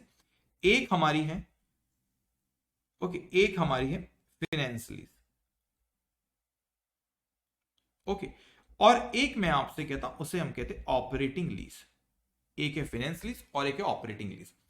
अब पार्टीज 2 हैं, तो फाइनेंस लीज में भी हमारी 2 पार्टी है ओके, फाइनेंस लीज में भी हमारी 2 पार्टी है ओके। एक को हम कहते हैं, एक है हमारा लेसर और दूसरी पार्टी हमारी लेसी। ये हो गया हमारा लेसर और ये हो गया हमारी लेसी। इसका मतलब 4 सिनारियो होते कि फाइनेंस लीज में लेसर, और लेसर अपनी बुक्स में कैसे अकाउंटिंग है, लेसी के उसी तरह ऑपरेटिंग में भी लेसर कैसे करो, लेसी कैसे करेगा ओके। तो ध्यान से मेरी बात समझना, हम सारे आईसी स्टडी मॉडल के क्वेश्चन भी रिवाइज करेंगे और कहीं भी आपको ये नहीं लगेगा कि ये अकाउंटिंग स्टैंडर्ड डिफिकल्ट, ये डिफिकल्ट है ही नहीं, ठीक है। बहुत सिंपल है, बहुत सिंप्लीफाई करके हम इसे पढ़ रहे बेटा, और बहुत ही अपने दिमाग से बात निकाल देने की कोई चीज डिफिकल्ट है, ठीक है। बस अपने को कंसिस्टेंसी रखना है और जो मैं कह रहा हूं ध्यान से आपको सुनना है बच्चों ओके। अब यहां पर ही आता है कि हम फाइनेंस लीज पे और लेसर अपनी बुक्स में कैसे अकाउंटिंग करेगा। अब इस चीज को समझना कि फाइनेंस लीज के केस में हम तो ये मानते कि हमने जैसे रिस्क एंड रिवॉर्ड लेसी को दे दिए, तो मैं अपनी बुक्स ऑफ अकाउंट से लेसर उस एसेट को हटा देता। मैं लेसर हूं, मैंने कहा मैं अपनी बुक्स ऑफ अकाउंट से इस एसेट को हटा दूंगा इन केस ऑफ फाइनेंस लीज। तो एसेट के तो डेबिट बैलेंस होते, और जब मैंने आपसे कहा कि एसेट के डेबिट बैलेंस होते और हमें उसे हटा देना बुक्स ऑफ अकाउंट से, बेसिक्स ऑफ अकाउंट, ठीक है, तो मुझे उसे क्रेडिट करना होगा। तो वो कहते हैं मैंने एसेट को क्रेडिट यहां पे कर, और आगे चल के हो सकता है कुछ पैसा अभी है और आगे चल के हमें कुछ पैसा आने वाला से, तो हम उसे कहते हैं लीज रिसीवेबल, जो पैसा आएगा। तो ये किस कीमत में हम इसको रिकॉर्ड करते हैं? Recognise at net investment in lease. What do mean by net investment? तो हमने लेसी की बुक में बाद में आता, पहले लेसर की बुक में बात करते फिर लेसी का रिवाइज करते ओके। तो व्हाट डू मीन बाय, यहां पर अगर हम बात करें कि what do mean by that here, कि यहां पे रिसीवेबल, लीज रिसीवेबल जो पैसा में आने वाला है उसकी प्रेजेंट वैल्यू हमने यहाँ पे लिख रखी, क्योंकि जो इंटरेस्ट कंपोनेंट है ना बेटा, वो तो फाइनेंस इनकम हो गई, that will go to PNL account, उसका अलग ट्रीटमेंट मैं आपको बताता हूँ। तो इसको आपने कि प्रेजेंट वैल्यू जो भी पेमेंट आने वाली है, तो ग्रॉस इन्वेस्टमेंट की आपने प्रेजेंट वैल्यू, उसी को हम नेट इन्वेस्टमेंट कहते हैं, और हमने यहाँ पे अकाउंटिंग कर दिया lease receivable account debited to asset account okay. अब मैंने कहा क्या मैं उस पर डेप्रिसिएशन चार्ज करूं? कैसी बात कर रहे हो, डेप्रिसिएशन तो लेसर कर ही नहीं सकता, क्योंकि उसको ने अपनी एसेट को बुक्स ऑफ अकाउंट से हटा दिया है। तो जब कोई एसेट को हमने बुक्स ऑफ अकाउंट से हटा ही दिए तो उस पर डेप्रिसिएशन चार्ज कर सकती नहीं, इसलिए लेसर या डेप्रिसिएशन चार्ज नहीं कर रहा। अब over the period of time मुझे इनकम भी तो आएंगी in the form of interest जो रहेंगी, क्यों? तो उसकी वो मेरे लिए इनकम होगी ना, क्योंकि मैंने प्रेजेंट वैल्यू यहाँ पे रिकॉग्नाइज किया रिसीवेबल, और ये पैसा जब आएगा I am to pass entry है, जब इसका पैसा मुझे जब आएगा आगे चल के I am to pass entry है, cash account will be debited to lease receivable. मगर ये तो है बच्चों, ये मैंने उसकी प्रेजेंट वैल्यू पे लिखा उसको, लेकिन मुझे इंटरेस्ट कंपोनेंट भी तो आगे आएगा ना, तो मुझे लेसी से वो लेना है, तो इसलिए मैंने यहाँ पे लेसी अकाउंट को डेबिट किया, ठीक है। ये भी आप बोलेंगे लेसी से लेना है, लेकिन इसमें हो सकता है नेट इन्वेस्टमेंट की प्रेजेंट वैल्यू, तो हो सकता है लेसी के अलावा भी किसी और से लेना। अनगारंटीड रेसिडुअल वैल्यू अपन लेसी से नहीं लेते ओके। देखो आप यहाँ पे अनगारंटीड रेसिडुअल वैल्यू, जिसकी कोई गारंटी नहीं दिया लेसी ने अपने को, ठीक है। तो मगर जो भी टोटल अमाउंट आ रहा है उसकी प्रेजेंट वैल्यू पे हमने लिखी, लेकिन इंटरेस्ट जो है वो मेरे को लेसी से लेना है, तो मैंने इसलिए increase in asset, good basics of accounting, मुझे increase in asset should be debited, तो मैंने यहाँ पे लिखा लेसी अकाउंट डेबिट, और फाइनेंस इनकम, हम नॉमिनल अकाउंट के इनकम को क्रेडिट करो, तो फाइनेंस इनकम को हमने यहाँ पे क्या करें, क्रेडिट करें। अब इंटरेस्ट कैसे कैलकुलेट करा जाता है, अभी हम आगे कुछ क्वेश्चंस, कुछ क्या सारे क्वेश्चन आईसी स्टडी मॉडल करेंगे, वहां पे हम इसके बारे में बात करते हैं। देन जो भी लीज टर्म रहता है उसमें हम इसको रिवाइज करते हैं। देन इनिशियल डायरेक्ट कॉस्ट, तो वो कहते हैं कि recognise in profit. Initial direct cost का मतलब होता है कुछ खर्चे हुए आपने शुरुआत के, तो इनिशियल डायरेक्ट कॉस्ट नॉर्मली हम पीएनएल अकाउंट में लेके जा सकते हैं, या आप चाहो तो over the period of term, lease का टर्म 5 साल है, तो 5 साल में आप उसको पीएनएल अकाउंट में रिकॉग्नाइज करो, वो भी चलता है ओके। अब हम ये बात करते हैं कि लेसी अपनी बुक्स में कैसे उसकी अकाउंटिंग यहाँ पे करेगा। तो लेसी के पास वो एसेट आई, तो लेसी क्या करेगा बच्चों, यहाँ पे लेसी ने उसका एसेट अकाउंट यहाँ पे क्या किया, डेबिट किया। तो एसेट अकाउंट को उसने डेबिट किया क्योंकि उसके पास एसेट आई, increase in asset should be debited. तो लेसी ने यहाँ पे एसेट अकाउंट को डेबिट किया और he is liable to pay to lessor, तो उसने लेसर को क्रेडिट किया। But what is liable to pay to the lessor, तो पहले तो प्रेजेंट वैल्यू पे बात होगी, तो कहते recognise at the lower of fair value, okay, और present value of minimum lease payment from the lessee's point of view. तो लेसीज पॉइंट ऑफ व्यू से सिर्फ एक चीज नहीं आती उसमें, कौन सी चीज नहीं आती लेसीज पॉइंट ऑफ व्यू अगर हम बात करें तो कौन सी चीज नहीं आती बच्चों, तो वो जो कोई थर्ड पार्टी ने गारंटी दिया उसकी से, ओके। तो ये फेयर वैल्यू लो या present value of minimum lease payment, क्योंकि जो उसकी कीमत एक्चुअली उसी पे लिखो आज जो कीमत, इसलिए प्रेजेंट वैल्यू या fair value whichever is lower. But finance lease में क्या होगा, वो आपको वो लगभग आसपास ही रहने वाले, क्योंकि ये तो सेम होंगे लगभग आसपास रहेंगे। तो जो जेन्युइन लगती है लोअर पे रिकॉर्ड करो उसने कहा, तो विच एवर इज लोअर यहाँ पे लिखे, कंजर्वेटिज्म अप्रोच एक होती है ना, जो लोअर उसका अपन यहाँ पे लिखे, तो asset will be debited and lesser account will be credited. अब यहाँ पे लेसी के पॉइंट ऑफ व्यू क्या वो डेप्रिसिएशन चार्ज करे, हाँ, क्योंकि उसने अपनी बुक्स ऑफ अकाउंट में आप देखो यहाँ पे एसेट को लिखा है तो वो डेप्रिसिएशन तो चार्ज करेगा, तो इसलिए डेप्रिसिएशन की एंट्री पास करें as per asset depreciation account debit to asset account. अब उसके बाद इसके लिए वो इंटरेस्ट एक्सपेंस है बेटा, तो वो बोलेगा finance charges account will be debit, expense it will go to profit and loss account. तो finance charges account debit to lessor, he is liable to pay to lessor, increase in liability should be credited, so that's why finance charges account will be debited and the lesser account will be credited। और इसने अगर कोई शुरुआत में कोई initial direct cost कुछ किया, for example CA को फीस दिया, एग्रीमेंट के लॉयर को दिया, जो भी खर्चे किया, तो include is a part of the amount recognised as an asset, तो उसने अपनी बुक्स ऑफ अकाउंट उसका एसेट रिकॉर्ड करा है, तो जो उसके पास लीज पे एसेट है उसको इस एक्सपेंस को भी एसेट का हिस्सा वो मान लेगा। अब हमने यहाँ पे बात करें कि फाइनेंस लीज में कैसे अकाउंटिंग करेगा लेसर और लेसी, तो मैं ऑपरेटिंग लीज पे आता हूं, लेकिन एक आईसी स्टडी मॉडल के क्वेश्चन पे हम यहाँ पे बात करते हैं, ओके। तो एक क्वेश्चन इससे रिलेटेड मैं आपसे बात करता हूं, दैट इज क्वेश्चन नंबर 1। अब वो क्या कहता है, illustration number 1, it says that here now that S Square Private Limited has taken machinery on finance lease from SK Limited. The information is as under, तो यहाँ पे जो S था स्क्वायर उसने लीज पे लिया फाइनेंस SK लिमिटेड, तो SK ने दिया तो वो हो गया लेसर और ये हो गया लेसी जिसने लिया बच्चों। अब वो कहते हैं कि लीज टर्म कितने पीरियड का, lease term is for 4 years, okay. Fair value Inception of lease, उसकी फेयर वैल्यू कितनी 20 लाख रुपीज की फेयर वैल्यू शुरुआत में, और लीज रेंटल हर साल 6,25,000 per annum eight the end of the year. तो लीज टर्म 4 साल के लिए बच्चों, 4 साल हर साल के आखिरी में हमको 6,25,000 उसको देना है, मतलब लेसी को लेसर को देना है, और गारंटेड रेसिडुअल वैल्यू 1,25,000 और एक्सपेक्टेड रेसिडुअल वैल्यू है 375। तो दोनों का difference will be the unguaranteed residual value, क्यों, क्योंकि एक्सपेक्टेड रेसिडुअल वैल्यू 375 लेकिन गारंटी थ्री वो 125 ही दे रहा है, तो अनगारंटेड रिमेनिंग जो भी डिफरेंस होगा that is unguaranteed residual value. तो अनगारंटेड होगा 375 minus 125, that is coming how much here 250 unguaranteed residual value. अब यहाँ पे हमसे कहते हैं कि उसने यहाँ पे इम्प्लीसिट इंटरेस्ट रेट दिया, 15% रेट ऑफ इंटरेस्ट है। अब उसने डिस्काउंटिंग फैक्टर दिया, लेकिन वो भी अपन निकाल सकते हैं, 1 डिवाइडेड बाय 1.15, तो दैट इज कमिंग 0.8696 इक्वल का साइन, देन पॉइंट, ये आपको इक्वल का साइन 4 बार आप करोगे तो ये आते जाएगा आपके फिगर, तो that is the present value निकाल। अब वो हमसे कहते हैं कैलकुलेट द लीज लायबिलिटी। अब उसने ये नहीं कहा कि किसकी बुक्स में अकाउंटिंग की बात कर, लीज लायबिलिटी, तो लायबिलिटी किसके लिए, लेसी के लिए ना, लेसी को पे करना है। तो एक्चुअल में आप इसके पॉइंट ऑफ व्यू से कह रहे हैं कि ये क्या है भैया, इसके पॉइंट ऑफ व्यू से कह रहे लीज लायबिलिटी हमें कैलकुलेट करना है। तो हम लीज लायबिलिटी ये कैसे अपनी बुक्स में लिखता ही कैसे, कितना, how much is liable to pay, ये लिखता ही कैसे, तो asset accountable lessor, how much is liable to pay to the lessor. तो इसे क्या कैलकुलेट करना है, फेयर वैल्यू देखना है। फेयर वैल्यू जो क्वेश्चन में दे रखी that is how much 20 lakh, तो फेयर वैल्यू दे रखी दैट इज 20 लाख रुपीज। तो अब उसे यहाँ पे निकालना है present value of minimum lease payment, उसको निकालना है। तो बहुत सिंपल है बच्चों, 4 साल ये पेमेंट है आपकी 6,25,000, 4 साल है बेटा, ओके, 4 साल 6,25,000 है आपकी, ओके।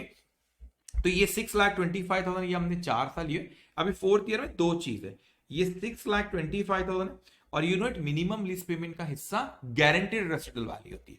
तो गारंटेड रेसिडुअल वैल्यू यहाँ पे दे रखे 1,25,000, तो यहां पर मैं लिख लेता हूं 1,25,000, तो टोटल आपको जो 4th ईयर के एंड में ये 6,25,000 और ये 1,25,000, ओके। तो minimum lease payment unguaranteed residual value नहीं आता, तो उसने कंफ्यूज करने आपको वहां पे दिया, उसको वो फिगर को नहीं ले लेना आपने, ओके। तो मेरे को यहाँ पे डिस्काउंटिंग फैक्टर दिए, पहला साल, दूसरा साल, third and fourth year, we just have to multiply it, और आपने मल्टीप्लाई करे इससे, तो बच्चों यहाँ पर ये हमारा आ गया क्या, उसकी present value. So fair value जो दे रखा है दैट इज 20 लाख रुपीज, और उसकी present value of minimum lease payment वो कितना है यहाँ पे, दैट इज 18,55,850। अब ये ना कहने का सर ये तो आसपास, अरे वो आसपास नहीं, वो एक इंडिकेटर होता है फाइनेंस लीज है या नहीं, उसने तो साफ साफ क्वेश्चन में कह दिया आपको कि फाइनेंस लीज है, साफ साफ का कि फाइनेंस लीज है, ठीक है। तो आप जो लोअर उस पे लिखेंगे, तो वो उसको किस पे लिखेंगे, इस पे, तो रिकॉर्ड कर लेंगे यहाँ पे, asset account will be debited here by this amount to lessor account, okay. और वो इंटरेस्ट की कैसे एंट्री थी, आगे कुछ क्वेश्चन में आएगा तो मैं आपसे वहां पे बात करता हूँ, ओके। अब हम वापस आते हैं हमारी रैपिड जिस पे, और अब हम ये बात करते हैं, देखिए दो तरह की लीज होती है, एक होती है हमारी फाइनेंस लीज और एक होती है बच्चों हमारी ऑपरेटिंग लीज। तो अब हम ये देखते हैं कि ऑपरेटिंग लीज में हमें किस तरीके से अकाउंटिंग इसकी करना है। तो वही बात आ जाती है कि हमारे पास दो पार्टी है, एक होती है हमारी लेसर और दूसरी पार्टी कौन है, हमारी लेसी। तो लेसर किस तरीके से अकाउंटिंग करेगा, आप समझना। ऑपरेटिंग लीज में हम ये मानते हैं कि रिस्क एंड रिवॉर्ड हमने लेसी को नहीं दिए। तो क्या रिस्क और रिवॉर्ड हमने लेसी को दिए क्या बच्चों, नहीं हमने नहीं दिए। तो भाई मैं अपनी बुक्स ऑफ अकाउंट से एसेट को नहीं हटाऊंगा जिस तरीके से मैं यहाँ पे फाइनेंस लीज में करता हूं। तो फाइनेंस लीज में मैंने उसको अपनी बुक्स ऑफ अकाउंट से क्या किया, यहाँ पे हटा दिया। लेकिन क्या यहाँ पे हटाऊंगा कि नहीं, तो it should present as asset given under operating lease as PP. तो मेरी books of account as a PP होगा, उस पीपी को मैंने एज ए रेंट दे रखा हूं, मतलब कि रेंटल इनकम मेरे पाएंगे उसके आगे, ठीक है। अब यहां पे कहते हैं तो मतलब, तो इसका मतलब एसेट मेरी बुक्स ऑफ अकाउंट में लेसर हूं मैं, और मेरी ही बुक्स ऑफ अकाउंट में जो जिसकी बुक्स की भी अकाउंटिंग के बारे में बात कर, उसके पॉइंट ऑफ व्यू से आप भी सोचो, तो आप भी लेसर बन जाओ। तो आपकी बुक्स ऑफ अकाउंट में ही बच्चों, हमारी बुक्स ऑफ अकाउंट में ही वो दिखेगा एसेट, क्योंकि हमने उसको ऑपरेटिंग लीज है, तो we have not transfer the risk and reward, तो हमारी बुक्स ऑफ अकाउंट में एसेट अपीयर होगी। इसका मतलब फिर तो डेप्रिसिएशन भी हमें ही चार्ज करना है। So we are going to charge depreciation account debit to जो पीपी अकाउंट को हमें क्रेडिट कर रहा है, सिंपल। डेप्रिसिएशन की एंट्री लेसर पास करेगा। लेसर की बुक्स में मैं आता हूं। अब वो कहता है हमसे कि लीज पेमेंट जो आ रही उसको मैं एज एन इनकम कैसे रिकॉग्नाइज करूं, तो वो कहता है recognise as an income in the profit and loss account on straight line basis. अब ये समझना कि इनकम कैसे, क्या भाई लीज रेंटल है, इट्स लाइक रेंटल ओनली। तो फाइनेंस लीज तो ऑपरेटिंग लीज है, तो सिंपल सी cash account debit to PNL account, simple entry होंगी, हमारी इनकम जाएंगे। लेकिन कहते हैं कि नॉर्मली आप एसएलएम बेसिस पे जाओ। नॉर्मली एसएलएम बेसिस मतलब जो भी, फॉर एग्जांपल हमने कोई एसेट दिए और उस एसेट को कहे कि 5 साल उसकी लाइफ है, और 5 साल पे सपोज ऑपरेटिंग लीज 5 साल पे हमने लीज टर्म है, तो जो भी हमको दे रहा है हम यही मानेंगे 5 साल में जो भी अमाउंट दे रहा है, लेकिन 5 साल में एसएलएम इक्वल्स को इनकम पीएनएल अकाउंट में रिकॉग्नाइज करेंगे। और लॉजिकली ऐसा ही सही है, मतलब एक एक्सेप्शन है, उस पर आता हूं बेटा। लेकिन लेसर के पॉइंट ऑफ व्यू सोचो, जिसके भी पॉइंट ऑफ व्यू सोचना, आपको और मुझे उसके नजरिए सोचना है, हम सब अभी लेसर है बेटा। तो मैंने कहा जो भी मुझे लीज रेंटल आ रहा है, सपोज अगले 5 साल में 5 लाख आ रहा है, तो हर साल का 1-1 लाख रुपए में रिकॉग्नाइज करूंगा। तो कहते हैं कि एसएलएम बेसिस पे पीएनएल पे लेकर जाओ। लेकिन वो हमसे कहते हैं that unless another systematic basis is more representative। लेकिन आपको ऐसा लगता है कि नहीं कोई और तरीका अगर बेहतर होगा तो वैसा कर लो। लेकिन मैं लॉजिकली बोलूं, थोड़ा लेसर की बुक्स में ये मुश्किल है कि कोई और तरीका बेहतर हो। आप बोलेंगे व्हाट डू मीन बाय कि सर और कोई तरीका बेहतर है, तो एसएलएम बेसिस पे इनकम को रिकॉग्नाइज मत करो अपने पीएनएल में, वो बेहतर तरीका जो आपको लगता है उसके हिसाब से करो। तो पहले हम ये बात करते हैं कि वो कौन सा और बेहतर तरीका है कि वो आपको ज्यादा अप्रोप्रिएट लगता है। कि फॉर एग्जांपल मैंने कहा कि हमने कोई एसेट लीज पर दी बच्चों, लेकिन उसका यूसेज अगर कांस्टेंट एक जैसा यूसेज अगले 5 साल तक है, अपन सब आप और मैं लेसर है, तो हमने कोई एसेट दी, उसका यूसेज लेसी कांस्टेंट कर रहा है, तो मैं बोलूंगा सही बात है, रेंटल भी मैंने एसएलएम में स्ट्रेट एग्जैक्ट सेम मैंने 5 साल का यहां पे हमने उसका रेंट भी लिखना चाहिए, लीज इनकम आई टू से। लेकिन अगर लेसी का एग्जांपल के तौर पे तो उसका यूसेज कांस्टेंट नहीं, किसी साल वो 50,000 यूनिट्स प्रोड्यूस कर रहा है, किसी साल 80 कर रहा है, किसी साल 40 कर रहा है, किसी साल 60 कर रहा है, तो फिर मैंने क्या करना चाहिए यहाँ पे, फिर मेरा पैटर्न उसका कंजम्पशन जो कंज्यूम कर रहा है एसेट को, वो कांस्टेंट नहीं मेरा। तो जिस पैटर्न में वो कंज्यूम कर रहा है उस पैटर्न में मैंने इनकम को रिकॉग्नाइज करना चाहिए। तो प्रैक्टिकल सोचना, अचानक से सोचना है how it can be possible कि लेसी किस पैटर्न में यूज कर रहा है, लेसर को कैसे पता। मैंने भी ये चीज सोचा कि यार वो कहता है कि ज्यादा मोर अप्रोप्रिएट वे आपको कोई दिखता है तो वैसे आप अकाउंटिंग करना, मतलब उसको पैटर्न दिख रहा है, तो एसएलएम तो नॉर्मल वही कर रहा है, लेकिन उससे बेहतर कोई लगता है तो फिर आप एक जैसी इनकम ना रिकॉग्नाइज करो, तो क्या बेहतर, तो उसका जो पैटर्न होगा उस एसेट को यूज करेंगे, उस पैटर्न में ही मैं इनकम को रिकॉग्नाइज करूं। अकाउंटिंग है ना, उसकी चिंता ना करो, मैं कहूंगा। लेकिन मैं कहूंगा कि मुझे क्या पता उसका क्या पैटर्न है, तो ये चांसेस बहुत कम है लेसर की बुक्स में। लेसी में आप कह सकते हो क्योंकि लेसी उसको यूज कर रहा है, उसको पता है पैटर्न, तो लेसी अकॉर्डिंगली कर सकता है। लेकिन लेसर में थोड़ा सा मुश्किल है। वो बात अलग है क्या लीज अग्रीमेंट में तय करा गया कि कैसे वो यूज करेगा, तो वो बात अलग है कि लेसर को भी पता है तो फिर वो इस तरीके से इनकम रिकॉग्नाइज कर सकता है। लेकिन थोड़ा सा मुश्किल है प्रैक्टिकल लाइफ में लेसर की बुक्स में जानना कि लेसी का पैटर्न क्या है। ओके, अब हम यहाँ पे बात करते हैं इनिशियल डायरेक्ट कॉस्ट। सिंपल है, you can charge it to PNL account, ये डेफर कर सकते हैं जो भी लीज रेंटल जिस प्रोपोर्शन में दे उसी प्रोपोर्शन में अपन क्या है, जैसे एस 12 में अपने गवर्नमेंट ग्रांट में देखे थे, तो वहां पे गवर्नमेंट ग्रांट थी, यहाँ पे लीज रेंटल है, तो यहाँ पे initial direct cost lease rental के प्रोपोर्शन में आप उसे पीएनएल अकाउंट में भी चार्ज कर सकते हो। अब हम आते हैं लेसी की बुक्स में, अगर अकाउंटिंग की बात करें बेटा, तो वो अपनी बुक्स में एसेट रिकॉग्नाइज ही नहीं कर रहा क्योंकि ऑपरेटिंग लीज है, तो अपनी बुक्स में उसको एज एन एसेट रिकॉग्नाइज कर रहा है, आंसर इज वो रिकॉग्नाइज नहीं कर रहा है। ओके, क्योंकि अब उसने एसेट ऑपरेटिंग लीज है ना, कोई रिस्क एंड रिवॉर्ड हमने ट्रांसफर करे नहीं है, अब उसकी बुक्स में एसेट ही नहीं है तो डेप्रिसिएशन का सवाल ही नहीं उठता। अब ये बात यहां पर आ जाती है कि वो अपनी बुक्स में एज एन एक्सपेंस वो भी रिकॉग्नाइज करेंगे एसएलएम बेसिस पे। इस पे एक एग्जांपल मैं आपको बताऊंगा, वो एसएलएम बेसिस पे अपनी बुक्स में इस लीज रेंटल को जो दे रहा, it will charge to PNL, PNL account will be debited to cash account. Okay, तो नेट एंट्री मैंने बताया क्या दो इफेक्ट होंगे net. Okay, they can pass entry PNL to lessor then lessor to cash whatever, लेकिन net is PNL to cash. Okay, लेकिन SLM basis पे करो फॉर 5 साल में 5 लाख दे दो, हर साल 1-1 लाख, लेकिन वो कहता है over the lease term refer unless another systematic basis is more appropriate। तो अगर ऐसा कोई है तो उसके हिसाब से वो करो। अब ज्यादा अप्रोप्रिएट लेसी को पता हो सकता है क्योंकि वो कहेंगे यार एसेट पे रेंटल एक्सपेंसेस जो है वो हमने एसएलएम बेसिस पे पीएनएल में नहीं लेके जाना चाहिए। द रीजन इज दैट क्योंकि वो एक जैसे एसेट को यूज नहीं कर रहा, प्रोडक्शन एक जैसा नहीं हो रहा, तो वो उसको और कोई अप्रोप्रिएट लगता है उसके हिसाब से कर सकता। फॉर एग्जाम्पल मैं कहता हूँ, एक एग्जाम्पल नंबर 1 हम देखें, जोमेटो ने है, वो एक लेसी है बेटा, वो ना ये सारी बाइक सपोज एग्जांपल के तौर पे उसने बाइक लीज पे लिया सारी। ओके, वैसे उनके जो डिलीवरी बॉय है उनकी खुद की बाइक है, लेकिन एग्जांपल उसने कुछ एसेट कुछ 1000 बाइक्स उसने लीज पे ले लिया। अब हो सकता है ना कि वो जो बाइक है पूरे साल एक जैसे यूज नहीं होती, ये पूरे 5 साल एक जैसे यूज नहीं हो रही, उसका हो सकता है कि कोई सीजन में ज्यादा यूज होती, कोई सीजन में कम होती, कभी ऑर्डर ज्यादा आते, कभी they know it how they are going to consume that asset. If they know it, what they can do that in the same proportion they're going to charge the depreciation. They're going to not depreciation, sorry.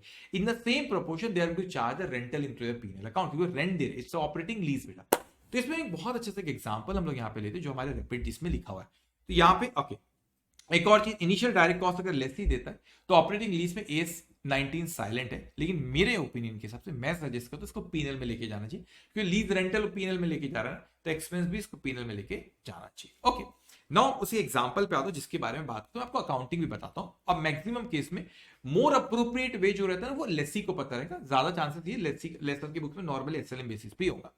अब देखिए यहाँ पे lease output उसने दिया हमको अगले 3 साल का, तो वो कहता है एस्टिमेटेड बेसिस पे कि ईयर 1 पे हमारा 10,000 यूनिट्स प्रोड्यूस हो रहे, ईयर 2 पे 20 और फिर यहाँ कितना लगा 50, तो 10, 20 एंड 50 इस प्रपोर्शन में, मैंने क्या कहा बच्चों, इस प्रपोर्शन में हम लोग क्या कर रहे हैं यहाँ पे प्रोडक्शन। ओके, लेकिन लीज रेंटल जो हो रहे हर साल जो पेमेंट हो रही है, पहले साल 25 दिया जा रहा है, 45 दिया जा रहा है और फिर 50 दिया जा रहा है। तो अगर मैं इसकी टोटल करता हूं तो टोटल लीज रेंट कितना दिया जा रहा है हमको 1,20,000 दिया जा रहा है। लेकिन आप बोलेंगे सर एसएलएम बेसिस पे कर दो, उसको डिवाइडेड बाय 3 करो, 40-40 का तो मोर अप्रोप्रिएट वे है ना हमारे पास। ये प्रोडक्शन एक जैसा है क्या, हर साल सेम है कि यहाँ पे सेम में प्रोडक्शन नहीं, तो प्रोडक्शन अलग हो रहा है, जो मशीन लीज पे उससे प्रोडक्शन अलग अलग हो रहा है, तो रेंटल हम एसएलएम बेसिस पे नहीं करेंगे। तो ये 1,20,000 को इन द प्रोपोर्शन ऑफ प्रोडक्शन हम करेंगे 10:20:50 और यू कैन से 1:2:5 इस प्रोपोर्शन में। तो इस 1,20,000 अकाउंटिंग पे मैं आता हूं, डोंट वरी। ओके, तो 1,20,000 को बेटे अगर मैं 1:2:5 में करूं तो that will come here 1,20,000 in the ratio 1:2:5, that is coming 15,000, 30,000 and 75। तो इस प्रोपोर्शन में इनकम लेसी को, इनकम इसके लिए एक्सपेंस है, इस प्रोपोर्शन में ये एक्सपेंस लेसी को पीएनएल अकाउंट में रिकॉग्नाइज करना है। तो पहले साल है 15, दूसरे साल है 30 और तीसरे साल के यहाँ पे 75। ओके, नो पहले साल है 15, नो दूसरे साल है 30 एंड तीसरे साल है आपका 75। ओके, अब देखो यहाँ पे क्या चीज है, अब ध्यान से आपने इस चीज को समझना। इन दी बुक्स ऑफ लेसी में बात करो, किसकी बुक्स में बात करो आपसे, लेसी की बुक्स में बात करो, अपनी अकाउंटिंग कैसे करेगा। अब लेसी ने एक्चुअल में पहले 10 साल दिया कितने बेटा, 25,000 दिया बच्चे, तो 25,000 उसके पास से गए टू कैश और बैंक अकाउंट 25,000, क्योंकि उसकी जेब लेसी के पॉइंट ऑफ व्यू से, तो लेसी के जेब से 25,000 रुपए गए तो उसने क्रेडिट करा। लेकिन हमने देखिए मोर अप्रोप्रिएट वे जो प्रपोर्शन में जो यूनिट प्रोड्यूस है उसके हिसाब से 15,000 ही एक्सपेंस रिकॉग्नाइज करना चाहिए, तो उसने लीज रेंट 15 किया, लेकिन दिया तो 25 है, तो जो 10 ज्यादा it's like a prepaid expense, like हम उसको बोले लीज इक्वलाइजेशन अकाउंट उसे कहते हैं, it's like a prepaid expense, तो हमारी एसेट है, तो हमने 10,000 वहां पे लेकर चले गए। अब अगले साल हमने यहाँ पे कितना पेमेंट करे, 45,000 यहाँ पर पेमेंट करे, 45,000 यहाँ पे पेमेंट करे, तो हमारे पास से पैसा कितना गया, 45,000 रुपीज यहाँ पे पेमेंट गया। ओके, अब वही क्या चीज यहाँ पे कि लेकिन एक्चुअल में लीज रेंटल यहाँ पर कितना, एक्चुअल में लीज रेंटल यहाँ पे कितना, 30,000 यहाँ पर आ रहा है, तो लीज रेंटल प्रोपोर्शन के यहाँ पे 30, हमने दिए 45, तो मैंने कैश और बैंक अकाउंट पे यहाँ पे क्रेडिट किया 45, लेकिन एक्चुअल में रेंटल कितना है यहाँ पे 30,000, यहाँ पे एक्चुअल में रेंटल यहाँ पर हमको करना चाहिए मोर अप्रोप्रिएट वे से, लेकिन मैंने तो 15,000 ज्यादा दे दिया ना, तो that it's like a prepaid expense again, तो we call it lease equalisation account. तो पहले साल मैंने 10,000 एक्स्ट्रा दिया, दूसरे साल 50, तो टोटल मैंने 25 एडिशनल दे दिया, it's like a prepaid expense. अब मैं आता हूं थर्ड ईयर पे, तो थर्ड ईयर पे मैंने एक्चुअल में पे कितना किया 50,000, लेकिन थर्ड ईयर का एक्सपेंस एक्चुअल में कितना रिकॉग्नाइज करना 75, तो मैंने एक्सपेंस को डेबिट करा पीएनएल अकाउंट में 75, ओके, से डेबिट किया 75,000, लेकिन पे तो 50 ही किया ना, तो मेरे पास से पैसा तो 50 गया, तो 50 को क्रेडिट किया। अब जो मैंने प्रीपेड दे रखा था, पहले साल जो प्रीपेड दे रखा था 10,000, और सेकेंड ईयर जो प्रीपेड दे रखा था दैट इज 15,000, तो 10 + 15 दैट इज कमिंग 25, तो मैंने 25,000 एडिशनल दे रखा था। अब वो समय आ गया कि उससे मैं यूटिलाइज करो, तो जो प्रीपेड एक्सपेंस हमने डेबिट किया तो उसे यहाँ पे कैंसिल कर देंगे, तो मैं एक्चुअल में पे कर रहे 50, एक्सपेंस 25 का, और जो 25 जो आपके प्रीपेड एक्सपेंस उसको क्रेडिट करके हम क्या करेंगे, कैंसिल। तो इस तरीके से इसकी अकाउंटिंग करी जाती है। ओके, अब तो ये लीज इक्वलाइजेशन अकाउंट उसको बच्चों हम लोग यहाँ पर कहते हैं। ओके, नाउ अब उसके बाद हम लोग यहाँ पे आते हैं कि एक और कंसेप्ट है lease and sale and lease back, और एक मैन्युफैक्चरर लेसर करके होता है, तो उस कंसेप्ट पे मैं आता हूं, लेकिन उसके पहले हम ये देख लेते कि जो भी हमारे जो और क्वेश्चन नंबर 1 हमने इलस्ट्रेशन करे बेटा आईसी स्टडी मटेरियल का, उसके बाद में आता हूं इलस्ट्रेशन नंबर 2 पे, और आपने मेरी बात बहुत ध्यान से आप सुनना, कुछ भी डिफिकल्ट नहीं, आप सोचो, आप ये रिवीजन लेक्चर पूरे देखो, मैं एकदम शॉर्ट वाली भी नहीं रिवीजन है कि मैंने 15 मिनट में पढ़ा दिया, 25 मिनट में पढ़ा दिया, ऐसा पढ़ाना है कि आपको अच्छे से रिवीजन करो, उसके बाद आपको उस पर कुछ हेडेक ना हो अकाउंट, इस तरीके से हमको रिवीजन करना है। ओके, नाउ अब देखो यहाँ पे क्या हुआ कि यहाँ पे ये इलस्ट्रेशन नंबर 2 वो कहता है कि that here now Prakash limited lease machinery to Badal limited on the following term, तो यहाँ पे फेयर वैल्यू इसकी दे रखी 28.3 लाख, उसके बाद लीज टर्म है बच्चों 5 इयर्स का, फिर वो हमसे कहता है यहाँ पे that is lease rental per annum है 8 लाख, ओके, रेंटल है आपका 8 lakh, guaranteed residual value is 1.6 and expected residual value is 3, तो expected residual value is 3, guaranteed is 1.6, तो डिफरेंस हो गया आपका कितना 1.4, that is unguaranteed residual value, और रेट ऑफ इंटरेस्ट है 15%।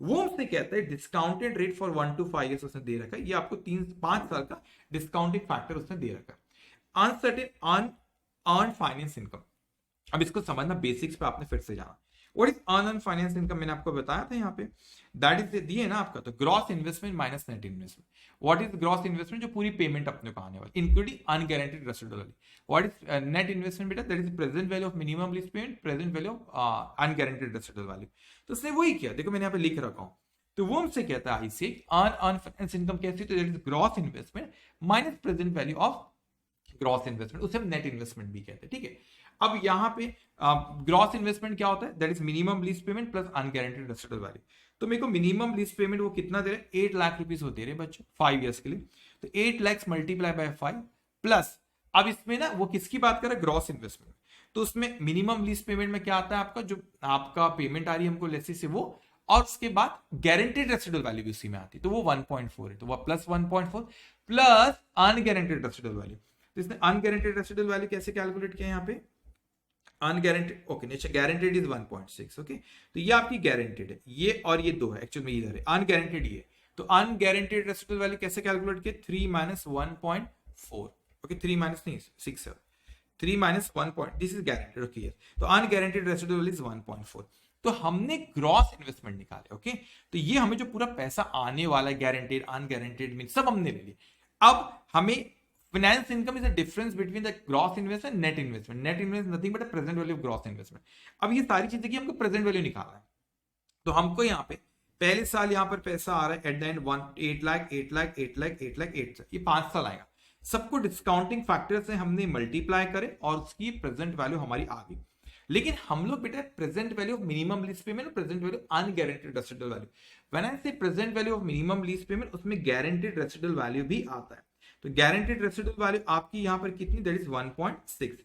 तो 1.6 आपको आज नहीं 5th ईयर के एंड में मिलेगी। तो 5th ईयर के वाला डिस्काउंटिंग फैक्टर लेंगे तो उसी से आपने यहाँ पे मल्टीप्लाई कर, तो ये आपकी present value of minimum lease payment आ गई बच्चे। अब उसके बाद हमें present value unguaranteed residual value, तो अनगारंटेड रेसिडुअल वैल्यू हमने कैसे निकाली, दैट इज 3 लाख माइनस 1.6 जो कि गारंटेड थी, तो अनगारंटेड होगी आपकी 1.4। तो उसको भी हमको आज नहीं 5th ईयर के एंड में, तो 5th ईयर का ही आपने डिस्काउंटिंग फैक्टर ली और ये अमाउंट आपकी आ गई। दोनों का ऐड करें तो ये आ गई आपकी present value of gross investment. तो आपने यहां पर इसकी टोटल अगर आप करोगे तो यहां पे जो भी अमाउंट आ रही है पूरी इक्वेशन की माइनस वो आई थिंक कितना आ रहा है 43 लाख वो आ रही, और आपका 28 लाख समथिंग यहाँ पे आ रहा है। तो 43 लाख आपकी ग्रॉस इन्वेस्टमेंट थी और प्रेजेंट वैल्यू की निकाल, तो ये जो डिफरेंस आएगा that is the finance income. You got the point, हो गया हमारी फाइनेंस इनकम। इतना सिंपल है बच्चों, कुछ है ही नहीं। ओके, अब उसके बाद इसमें 2 क्वेश्चन दिए, लेकिन इसके अलावा ना आपको इलस्ट्रेशन भी वो देता है बच्चों। तो इलस्ट्रेशन पे मैं जाता हूँ। ओके, अच्छा इलस्ट्रेशन नंबर 3, अच्छा और इलस्ट्रेशन एक और एक्स्ट्रा क्वेश्चन भी था इलस्ट्रेशन पे 3 पे मैं आता हूँ। सेल एंड लीज बैक मैंने आपको कहा नहीं, मैं 3rd पे आता हूँ। लेकिन इसके बाद जो आपको सिनारियो बेस्ड जो कहता है, ये तो मैंने 10th वाला ऑलरेडी कर चुका हूँ। ओके, अब आते हैं 11th वाले पे। ध्यान से आपने इस चीज को समझना कि हमसे 11th वाला क्या कहता है।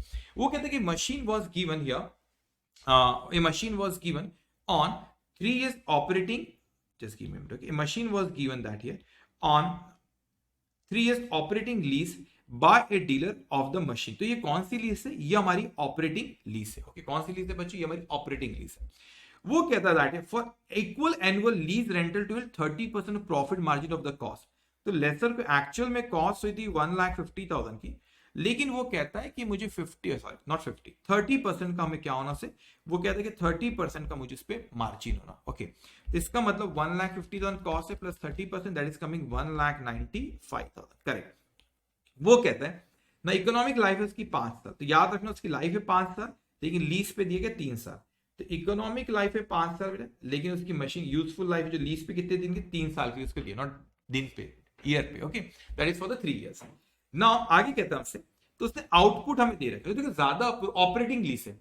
लेसी की बुक्स में अगर हम बात करें तो मोर अप्रोप्रिएट देखना, तो इसका आउटपुट कैसा है यहाँ पे, उसे जो आउटपुट दिया गया फ्रॉम द मशीन, पहले साल है 40,000। ओके, पहले साल है 40,000, दूसरे साल है 50, फिर है 60, फिर है 80, फिर है 70। तो ये 5 साल का आउटपुट दिया उस एसेट का। ओके, तो मैं यहाँ पे लिखता हूं पहला साल, दूसरा साल, तीसरा, चौथा, पांचवा। तो मैं कहता हूं पहले साल का आउटपुट जो है उसका दैट इज 40,000, 40 के, 50 के, 60, 80 एंड 70, ये उसका आउटपुट है। तो मैं इसकी टोटल करूं अगर 40 plus 50 plus 60 plus 80 plus 70, that is coming how much है 270 के, ये टोटल होगा इसका। करेक्ट है ना, 40 प्लस 50 प्लस 60 प्लस 80 प्लस 70, ओह 300 आ रहा है। जस्ट 1 मिनट, एक और बार कर लो, 40 plus 50 plus 60 plus 80 plus 70, yes third correct. तो 300 इसकी टोटल आ रही है।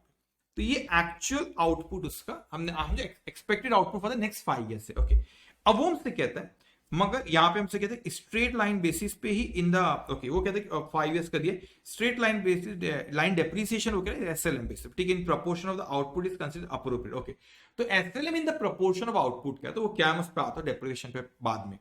अब वो compute the following annual lease rental. अब लीज पे तो हमने 3 साल पे दिए ना बच्चों, ये तो लीज पे हमने 5 साल पे नहीं दी, 3 साल पे दिए। तो अगर मैं कहूं लीज रेंटल में कैसे निकालूं, तो 3 साल की टोटल करोगे अगर आप यहाँ पे 40 प्लस 50 प्लस 60, तो मैंने कहा 40 plus 50 plus 60, how much it is 40 plus 50 plus 60, that is coming 150। तो मैं तो कहूंगा ना 1,95,000 डिवाइडेड बाय, यहाँ पे मैं करता हूं ये 3 साल का इतना आउटपुट है। तो लीज पे हमने सिर्फ 3 साल के लिए, टोटल कितना है 5 साल के लिए, तो ये 5 साल का कितने साल के लिए आउटपुट पे दिया आपने, 3 साल के लिए उसको यहाँ पे सिर्फ दी, तो 3 साल की उसकी लीज पे दी, तो इसकी टोटल करो दैट इज कमिंग 150। तो ये 1,95,000 इज फॉर 1,95,000 इज फॉर 300, तो डिवाइडेड बाय 300 मल्टीप्लाई बाय 150, तो that is coming how much, 97,500। तो 97,500 ये lease, total lease rental for 3 year. उसने एनुअल पूछे, तो आप डिवाइडेड बाय 3 करोगे, तो इसको आप डिवाइडेड बाय 3 करोगे, लीज रेंटल तो 3 साल का, तो lease rental for 1 year is 32,500। तो मैंने क्या किया, सिंपल से एक और बार आपको कहता हूं। ओके, अब रिकॉग्नाइज कैसे करना, पीनल में एक अलग कहानी है, पीनल में रिकॉग्नाइज कैसे करूंगा एक अलग कहानी, उस पर मैं आता हूं, लेकिन एनुअल लीज रेंटल की बात चल रही है। ओके, रिकॉग्नाइज कैसे करूं एक अलग बात है। तो मैंने कहा कि 1,50,000 इसकी कॉस्ट है, 30% मार्जिन चाहिए लेसर को, तो 1,95,000, लेकिन इतने यूनिट्स एक्सपेक्टेड है फॉर द नेक्स्ट 5 ईयर्स। हमने नेक्स्ट 5 ईयर्स के लीज पे नहीं दी, हमने 3 ही साल के लिए, तो वो आउटपुट को टोटल करो, दैट इज कमिंग 150 के। तो अगर मैं कहता हूं 1,95,000 is for how many, for 300 के, हाउ मच फॉर बी 150 के, that will come here 97,000 something is coming. Okay, 1,95,000 divided by 300 multiply by how much, 150, that is coming how much, that is coming here 97,500. तो वो for the 3 years, for how much will be for the 1 year, तो divided by 3, that will become 32,500. Now you may argue नहीं sir lease rental कितना recognise करो, second point. अब वो कहते हैं कि लीज रेंटल रिकॉग्नाइज करो किस फॉर्म में करना चाहिए। अब बहुत लीज रेंटल इनकम पूछ रहे लेसर के पॉइंट ऑफ व्यू से। अब आउटपुट तो ये है ना बेटा उसका 40:60:70, तो मैं कहूंगा कि यहां पे 97,500, okay, that should be divided by 150 multiply by 40, सो 97,500 आप करोगे वहां पे calculate, 97,500 divided by 150 multiply by how much here, for the first year is 40, that is coming 26,000, second year का 95,007 sorry 95,000 कितना, सॉरी मैंने कुछ गलत किया यहाँ पे, एक second, just give me a minute here, that is coming 97,500, 97,500 divided by 150 multiply by 40, 26,000, correct, 97,500 divided by 150, second year का output 50, so multiply by 50, so 97,500 divided by 150 multiply by 50, that is coming 32,500, और अगर इसी तरह आप third year का करोगे, लेकिन वहां पे 97,500 divided by 150 for third year is how much, 60 बेटा, so multiply by 60, so that is 97,500 divided by 150 multiply by 60, that is coming 39,000। अब आप देखो यहाँ पे जाके इसको 26, 32,500 और 39,000, तो इसके अगर आप सोल्यूशन में देखोगे आईसी स्टडी मेटल की, ओके, तो एनुअल लीज रेंटल देखो 26,000 ईयर, 32,500 एंड 39,000, वही आया। अब थर्ड उसने हमसे कहा डेप्रिसिएशन के बारे में, उसने कहा अब ऑपरेटिंग लीज से डेप्रिसिएशन कौन चार्ज करेगा, लेसर ही करेगा, लेसी नहीं करेगा। तो डेप्रिसिएशन फॉर 3 इयर्स, तो सिंपल सी चीज है, उसने कहा कि एसएलएम पे करो इन दी प्रपोर्शन ऑफ आउटपुट, तो ये आउटपुट है ना, इस प्रपोर्शन में डेप्रिसिएशन चार्ज करना फॉर द 5 इयर्स। अब उसने अगर 3 साल का पूछा तो मैं 3 साल का ही बोलता हूं, लेकिन उसको यहाँ पे एसेट जो थी उसकी कॉस्ट अगर आप देखो, उसने खरीदा कितने में, 150 में, तो लेसर ने अपनी बुक्स ऑफ अकाउंट में उसको 195 पे रिकॉग्नाइज नहीं किया, समझना, आपने पीपी खरीदे ना लेसर ने, तो उसने तो 150 में खरीदा, तो उसको मार्जिन चाहिए था 30%, इसको 30% ज्यादा पे लीज रेंटल ले रहा था। ओके, अब 1,50,000 पे लिया, तो 1,50,000 उसकी कॉस्ट है, डिवाइडेड बाय मैं करूंगा 300, टोटल आउटपुट इतना, multiply by first year, that will come 40, तो 1,50,000 divided by 300 multiply by how much है 40, तो that is coming 20,000।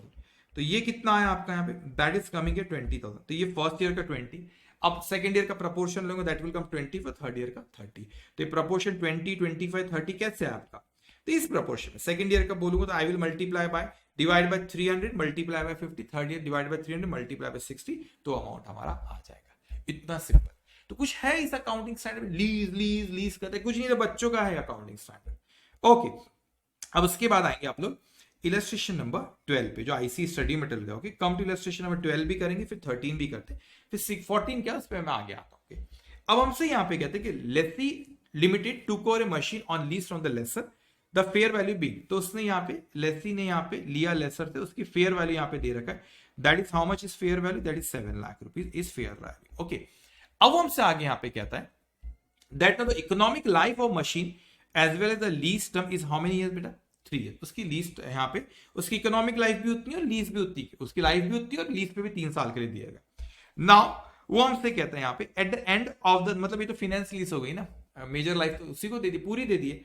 Okay, now that and of the lease term the lessee limited will pay rupees 3 lakh, the lessee has guaranteed residual value rupees 20,000 on expiry of the each year। बोला अच्छा, तो हर साल, not expiry, at the end of the each year, हर साल 3-3 लाख रुपए लेसी दे रहे हैं, ठीक है, और at the expiry at the lessee has guaranteed residual value 22,000 on the expiry the lease to the lessor, ठीक है, तो लेसी ने गारंटी भी दिया, guaranteed residual. However lessor limited has estimated the residual value of the machinery will be only 15,000। अब वो confuse करने के लिए उसने कहा, अपने को क्या करना है जनरली, देखो यहाँ पे 22,000 गारंटी दी गई, लेकिन लेसर को लगता है नहीं यार मार्केट में तो सिर्फ 15 ही मिले, अपने को क्या कर रहे हैं कम मिल रहा हूँ, अगर अपने को तो गारंटी 22 की मिली तो अनगारंटेड यहाँ पे कुछ है नहीं, बल्कि हमको तो लगता था 15 तो ज्यादा ही दे रहा है, तो दे नो अनगारंटेड रेसिडुअल वैल्यू है। Okay, now the implicit rate of return is 15% per annum, present value factor at 15% will come, उसने अपने को यहाँ पे 3 साल का यहाँ पे उसने प्रेजेंट वैल्यू दिया है। Okay, at the end of first second and third year calculate the value of machinery to be considered by lessee limited and the finance charge. तो लेसी किस पे लिखता है बेटा, फेयर वैल्यू और present value of minimum lease payment whichever is lower. ठीक है, तो अपने को फेयर वैल्यू तो यहाँ पे दे रखी 7 लाख, तो 7 लाख तो बेटा यहाँ पे फेयर वैल्यू यहाँ पे दे रखी। ओके, तो फेयर वैल्यू यहाँ पे 7 लाख रुपीस दे रखी, और उसके बाद यहाँ पे क्या कर फेयर वैल्यू 7 लाख रुपीस दे रखी, और उसके बाद हमको present value of minimum lease payment यहाँ पर निकालना है। ओके, तो present value of minimum lease payment हमको यहाँ पे निकाला, ध्यान से समझना। तो क्या मिल रहा है, 3-3 लाख रुपए मिल रहे हैं, 3-3 लाख को उसकी प्रेजेंट डिस्काउंटिंग फैक्टर से मल्टीप्लाई करेंगे, चौथे साल में हमको ये थर्ड ईयर के एंड में 22,000 मिला, उसको भी थर्ड ईयर के डिस्काउंटिंग फैक्टर से मल्टीप्लाई करें तो प्रेजेंट वैल्यू आएंगे। तो हम लोग वहीं पे डायरेक्ट जाके देखते हैं बच्चों। तो आपको फेयर वैल्यू दे रखा है, इसे कैसे कैलकुलेट किया उसने, तो उसमें 3 लाख रुपीस ये पहले साल से, फिर ये दूसरे साल से और तीसरे साल से, तो ये अमाउंट इसका आया, और जो गारंटीड रेसिडुअल वैल्यू 22,000 उसके डिस्काउंटिंग फैक्टर से उसको ये थर्ड ईयर का उससे मल्टीप्लाई कर तो वो आया। तो ये उसकी आगे present value of minimum lease payment, तो present value of minimum lease payment उसकी इतनी अमाउंट है, उसकी यहाँ पे fair value whichever is lower, इस पे उसको रिकॉग्नाइज करा जाएगा। लेकिन फाइनेंस चार्जेस भी पूछ रहा, अब कोई क्वेश्चन में आए अब आपको समझ लो। अब लेसी के लिए वैसे तो एक्सपेंस है, लेकिन इंटरेस्ट कैसे कैलकुलेट करें, बहुत सिंपल है। तो उसकी प्रेजेंट वैल्यू आपने शुरुआत में, साल की शुरुआत में इतने पे रिकॉग्नाइज करें, तो पूरे साल आउटस्टैंडिंग रहा ना वो। ओके, तो उसका मल्टीप्लाई करो 15% से, तो इफ आई डू 6,99,054, अगर ये कैसे आए इंटरेस्ट, 6,99,054 मल्टीप्लाई बाय 15%, तो मल्टीप्लाई बाय 15% करूंगा तो ये अमाउंट आपका आ जाता है। लेकिन दे कितना रहा, वो तो 3 लाख ही दे रहा है ना, तो 3 लाख में से ये इंटरेस्ट वाला पार्ट है, तो बचा हुआ आपका प्रिंसिपल इतना रिडक्शन हो, तो आउटस्टैंडिंग कितना बचा, तो वेरी सिंपल इज दैट। आप इस तरीके से भी कर सकते हैं, इसको आप ऐसा भी कर सकते हैं कि ओपनिंग का 6,99,054 प्लस इस साल का इंटरेस्ट 1,04,858 माइनस 3 लाख रुपए उसने यहाँ पर दिया, ऐसे भी कर सकते हैं। तो 6,99,054 plus 1,04,858 minus here the 3 lakh, so that will come 5,03,912। अब सेकेंड ईयर ये आउटस्टैंडिंग रहा, तो इसी अमाउंट को मल्टीप्लाई बाय 12% 15% करो तो ये अमाउंट आ जाएगा। तो ये कैसा है बच्चों, 5,03,912 मल्टीप्लाई बाय 15%, तो ये अमाउंट आ गया। अब मैंने कहा कि मेरे सेकेंड ईयर में इतना आउटस्टैंडिंग था, इतना इंटरेस्ट दिए, इतना इंटरेस्ट इस साल, तो 5,03,912 प्लस इसको अगर मैं कैलकुलेट करूं यहाँ पे तो 5,03,912 प्लस इंटरेस्ट 75,587, ओके, माइनस ये 3 लाख रुपए, तो माइनस 3 लाख। ओके, तो वो प्लस मैंने क्या 75,587 माइनस ये 3 लाख। ओके, तो दैट इज कमिंग हियर, यहाँ पे ये वैल्यू क्लोजिंग बैलेंस ये आ गई। तो सिंपल ना, ओपनिंग कितना था, पूरे साल इंटरेस्ट कितना रहा बेटा, और आपने जो उसने आपने को पेमेंट दिया उसको माइनस करो, थर्ड वो ये आपको इंटरेस्ट आते हैं। अब थर्ड ईयर ये आउटस्टैंडिंग था आपका पूरे साल अमाउंट, तो ये कैसे कैलकुलेट हुआ, 2,79,499 मल्टीप्लाई बाय 15%, तो वो अमाउंट आपका आ जाएगा। अब मैंने कहा बेटे ये आउट, इसको अगर आप ये कैसे कैलकुलेट करें, यहाँ पर ये eight the and outstanding liability वैसे आना नहीं चाहिए था वो आपका, एनीवेज दैट है, क्योंकि वो आपने ना यहाँ पे वो मल्टीप्लीकेशन की वजह से वो होता है। एनीवेज, तो मैंने कहा 2,79,499, okay, 2,79,499 here plus here plus 41,925 minus उसने यहाँ पे क्या दिया, 3 लाख रुपीस दिया। तो वो जो बैलेंस आपका यहाँ पे बैलेंस का अमाउंट कितना आ रहा है, दैट इज कमिंग हियर 21,424। एक और चीज ख्याल रखना, यहाँ पे जो 21,424 जो उसने कहा है ना, वो 22,000 का अपने को वो भी आएंगे गारंटीड रेसिडुअल वैल्यू, तो इतना वही मैं कहा इतना डिफरेंस कैसे आ रहा है, तो थोड़ा सा डिफरेंस 400-500 का, दैट इज बिकॉज ऑफ वो इंटरेस्ट के आपने 15% वो डिस्काउंटिंग फैक्टर में, जैसे यहाँ पे 3 ही लिए ना आपने, यहाँ पे 3 डिजिट लिए, तो थोड़ा बहुत हो सकता है। लेकिन या तो फिर जनरली क्या करते हैं उसको यहाँ पे एडजस्ट कर देते इंटरेस्ट के अमाउंट में, या लेकिन एक चीज ख्याल रखना है आपको कि ये 21,422 इसलिए आ रहा है क्योंकि आपका वो 22,000 वो भी आएंगे ना, उसको माइनस करे बाद कुछ 400-500 का ही डिफरेंस आएगा। सो इस तरीके से हम किसको कैलकुलेट करते हैं, फाइनेंस चार्जेस को कैलकुलेट। अब ये क्वेश्चन भी हमारा हुआ। अब ये क्वेश्चन जो मैं आपको अभी बताने जा रहा हूँ बड़ा इंटरेस्टिंग है, क्योंकि आईसीए का फेवरेट क्वेश्चन, ये बहुत बार हमारी प्यारी आईसीआई ने इस क्वेश्चन को बच्चों पूछा है। तो हमसे क्या कहते हैं, that is BNP limited availed lease from NNL limited. तो क्या हुआ कि ये हो गया आपके, इसने लिया, ये हो गया लेसी और ये हो गया आपका लेसर। वो कहते हैं the condition of the lease term are as under, the lease term कितने पीरियड का है, 3 साल का है। In the beginning of the 2009 the equipment costing rupees how much, 10 lakh. तो ये बड़ा ही फेवरेट आईसीई का क्वेश्चन है, बहुत बार एग्जामिनेशन में क्वेश्चन आता है इस तरह का। ओके, तो इक्विपमेंट की कॉस्ट है 10 लाख, उसकी एक्सपेक्टेड यूजफुल लाइफ कितनी, 5 ईयर्स। तो 5 साल उसकी जिंदगी है और लीज टर्म है 3 ईयर्स। आगे कहते हैं कि फेयर वैल्यू, जो fair market value is also 10। तो जनरली कॉस्ट जो आज जितने मिली तो मार्केट वैल्यू जनरली इतनी होती है। ओके, तो वो भी उसने 10 लाख दिया। तो the property reverts back to the lessor on termination of the lease. अब देखो क्या होता है, ये बच्चे क्या गलती करते हैं, नहीं नहीं सर ये एसेट तो जो लीज पे ली तो वो वापस करो तो ये फाइनेंस लीज हो ही नहीं सकती। ऐसा नहीं है, ये हम लोग गलत परसेप्शन है कि अगर कोई एसेट हम वापस कर रहे लेसर को तो वो फाइनेंस लीज नहीं, वो फाइनेंस लीज नहीं हो सकती ना। फाइनेंस लीज होके भी हम एसेट वापस लेसर को कर सकते बाद में। तो मैं आगे के पॉइंट्स पढ़ता हूं। इसने पूछा आपसे स्टेट वेदर द लीज मतलब ये फाइनेंस लीज है या नहीं है। अब वो आगे थे प्रॉपर्टी, ठीक है। फोर्थ में अनगारंटीड रेसिडुअल वैल्यूज के लिए 1 lakh eight the end of the year 2011। हमने लीज कब पे दिए, हम यहां पर है 2009 के, ये 2009 है, ये 2010 है, ये 2011, यहां पर दी हमने लीज पे उसको, ठीक है। और यहां पर से अनगारंटीड रेसिडुअल वैल्यू यहां की दे रखा है। Then it says that the 3 equal annual payment are made at the end of each year. हर साल के आखिर में एनुअल पेमेंट देते, लेकिन कितनी देते वो इस क्वेश्चन में उसने हमको बताया नहीं है। कंसीडर IRR 10% उसने कहा। The present value of ₹1 due at the end of the third year at 10% rate of interest is 0.7513. The present value of annuity of ₹1 due at the end of the third year at 10% is 2.4868. अब ध्यान से समझ, दो चीज वो पूछ रहे कि पहले तो ये बताओ कि फाइनेंस लीज है या नहीं है, और दूसरा फाइनेंस इनकम पूछा। तो फाइनेंस इनकम में मैं बाद में बात करता हूं। तो ना दो पैरामीटर से यहां से पता लगा सकते हैं। एक तो बहुत सिंपल है, आप बोलोगे 5 साल उसकी लाइफ है, 3 साल उसने यूज लीज पे, मतलब major part 60% is coming 3 divide by 5 multiply by 100 that is coming 60%। तो ये फाइनेंस लीज है, एक पैरामीटर तो वो गया। तब आईसी के स्टडी मेटल में हम देखेंगे तो वहां पर भी उसने देखेंगे 2 पैरामीटर दिया। एक पैरामीटर नंबर 2 के बारे में उसने बोल दिया फाइनेंस लीज के 3 साल 5 साल में से उसने यूज किया। अब दूसरे पैरामीटर, पहला पैरामीटर मतलब 2 तरीके से बताया कि कैसे फाइनेंस लीज, आप समझते हैं। अब हम लोग कैसे तय करते हैं कि फाइनेंस लीज, एक और चीज होता है when present value of minimum lease payment is substantially equal to fair value. Now fair value is 1 lakh. What is substantial? You can say that if it is more than 90%, you can substantially वो equal, exactly equal नहीं तो भी चलेगा, more than 90 you can say that substantially equal है। अब present value of minimum lease payment इस question में हमको दिया ही नहीं है, मतलब मिनिमम लीज पेमेंट ही नहीं दिया। उसने बोला एक जैसी इंस्टॉलमेंट वो 3 साल पे कर रहा है, और उसने यहाँ पे हमें अनगारंटीड रेसिडुअल वैल्यू कुछ दे रखा है। ओके, अब उसने तो हमें यहाँ पर दिया नहीं ना बच्चे कि उसके कितना payment they, how I will calculate the present value of minimum lease payment. तो एक तरीका है कि उसकी कीमत कितनी है आज, उसकी कीमत है आज की 10 लाख रुपीस, करेक्ट। अब मैं कहता हूं मेरे को मगर ऐसी कोई अमाउंट है जो कि लेसी से नहीं मिलने वाली, कौन सी अमाउंट है, that is unguaranteed residual value. तो अनगारंटीड मैं हूं कहां, 2009 के स्टार्टिंग में हूं, आज उसकी ये वैल्यू है 2009 के स्टार्ट में। मेरे को 2011 के एंड में मिलने वाले हैं बच्चों, 2011 के एंड में मिलने वाले कितने, 1 लाख रुपीस। तो ये 1 लाख की, ये आपको थर्ड ईयर के एंड का डिस्काउंटिंग फैक्टर दिया 0.7513। तो 0.7513 थर्ड ईयर के एंड में मिलने वाला है, थर्ड ईयर के एंड में, ठीक है। वो तो आज उसकी प्रेजेंट 0.7513, तो थर्ड ईयर के एंड में 1 लाख मिल रहा है, आज उसकी प्रेजेंटली 0.7513।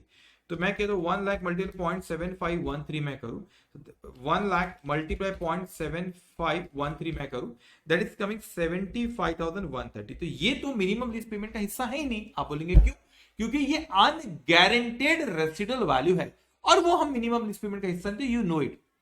तो ये 1 लाख रुपए आज के नहीं मिल रहे, ये 3 साल बाद, क्योंकि मैं आज की वैल्यू देख रहा हूं, आज की शुरुआत में लीज की शुरुआत में उसकी 10 लाख वैल्यू है, लेकिन मेरे को अनगारंटेड रेसिडुअल वैल्यू तो लेसी से नहीं मिलने वाला है, वो 1 लाख रुपीज आफ्टर 3 इयर्स। तो आज की वैल्यू निकालो तो इतना, तो आज की इसकी वैल्यू अगर मैं देखूं मिनिमम लीज पेमेंट की 10 लाख माइनस 75,130, तो दैट इज कमिंग 9,24,870। ये वैल्यू है 9,24,870, ये इसकी यहां पर कीमत आती है। ओके, ये इसकी कीमत आती है। ओके ना, अब क्या चीज होती है यहां पे, 9,24,870 इसकी यहां पे ये कीमत आ रही है। ओके, अब ये इसकी क्या होगी, present value of minimum lease payment हमने डायरेक्टली नहीं निकाला था, क्योंकि उसने आपको इज्जत से दिया ही नहीं ना कि अगले 3 साल में क्या पेमेंट इक्वल आ रही है बोला। तो भाई आज की प्रेजेंट वैल्यू कैसे निकालू, तो मेरे को मिनिमम लीज पेमेंट ही नहीं पता, how I can calculate the present value. तो हमने दूसरे तरीके से निकाले कि आज उसकी क्या की वैल्यू है 10 लाख।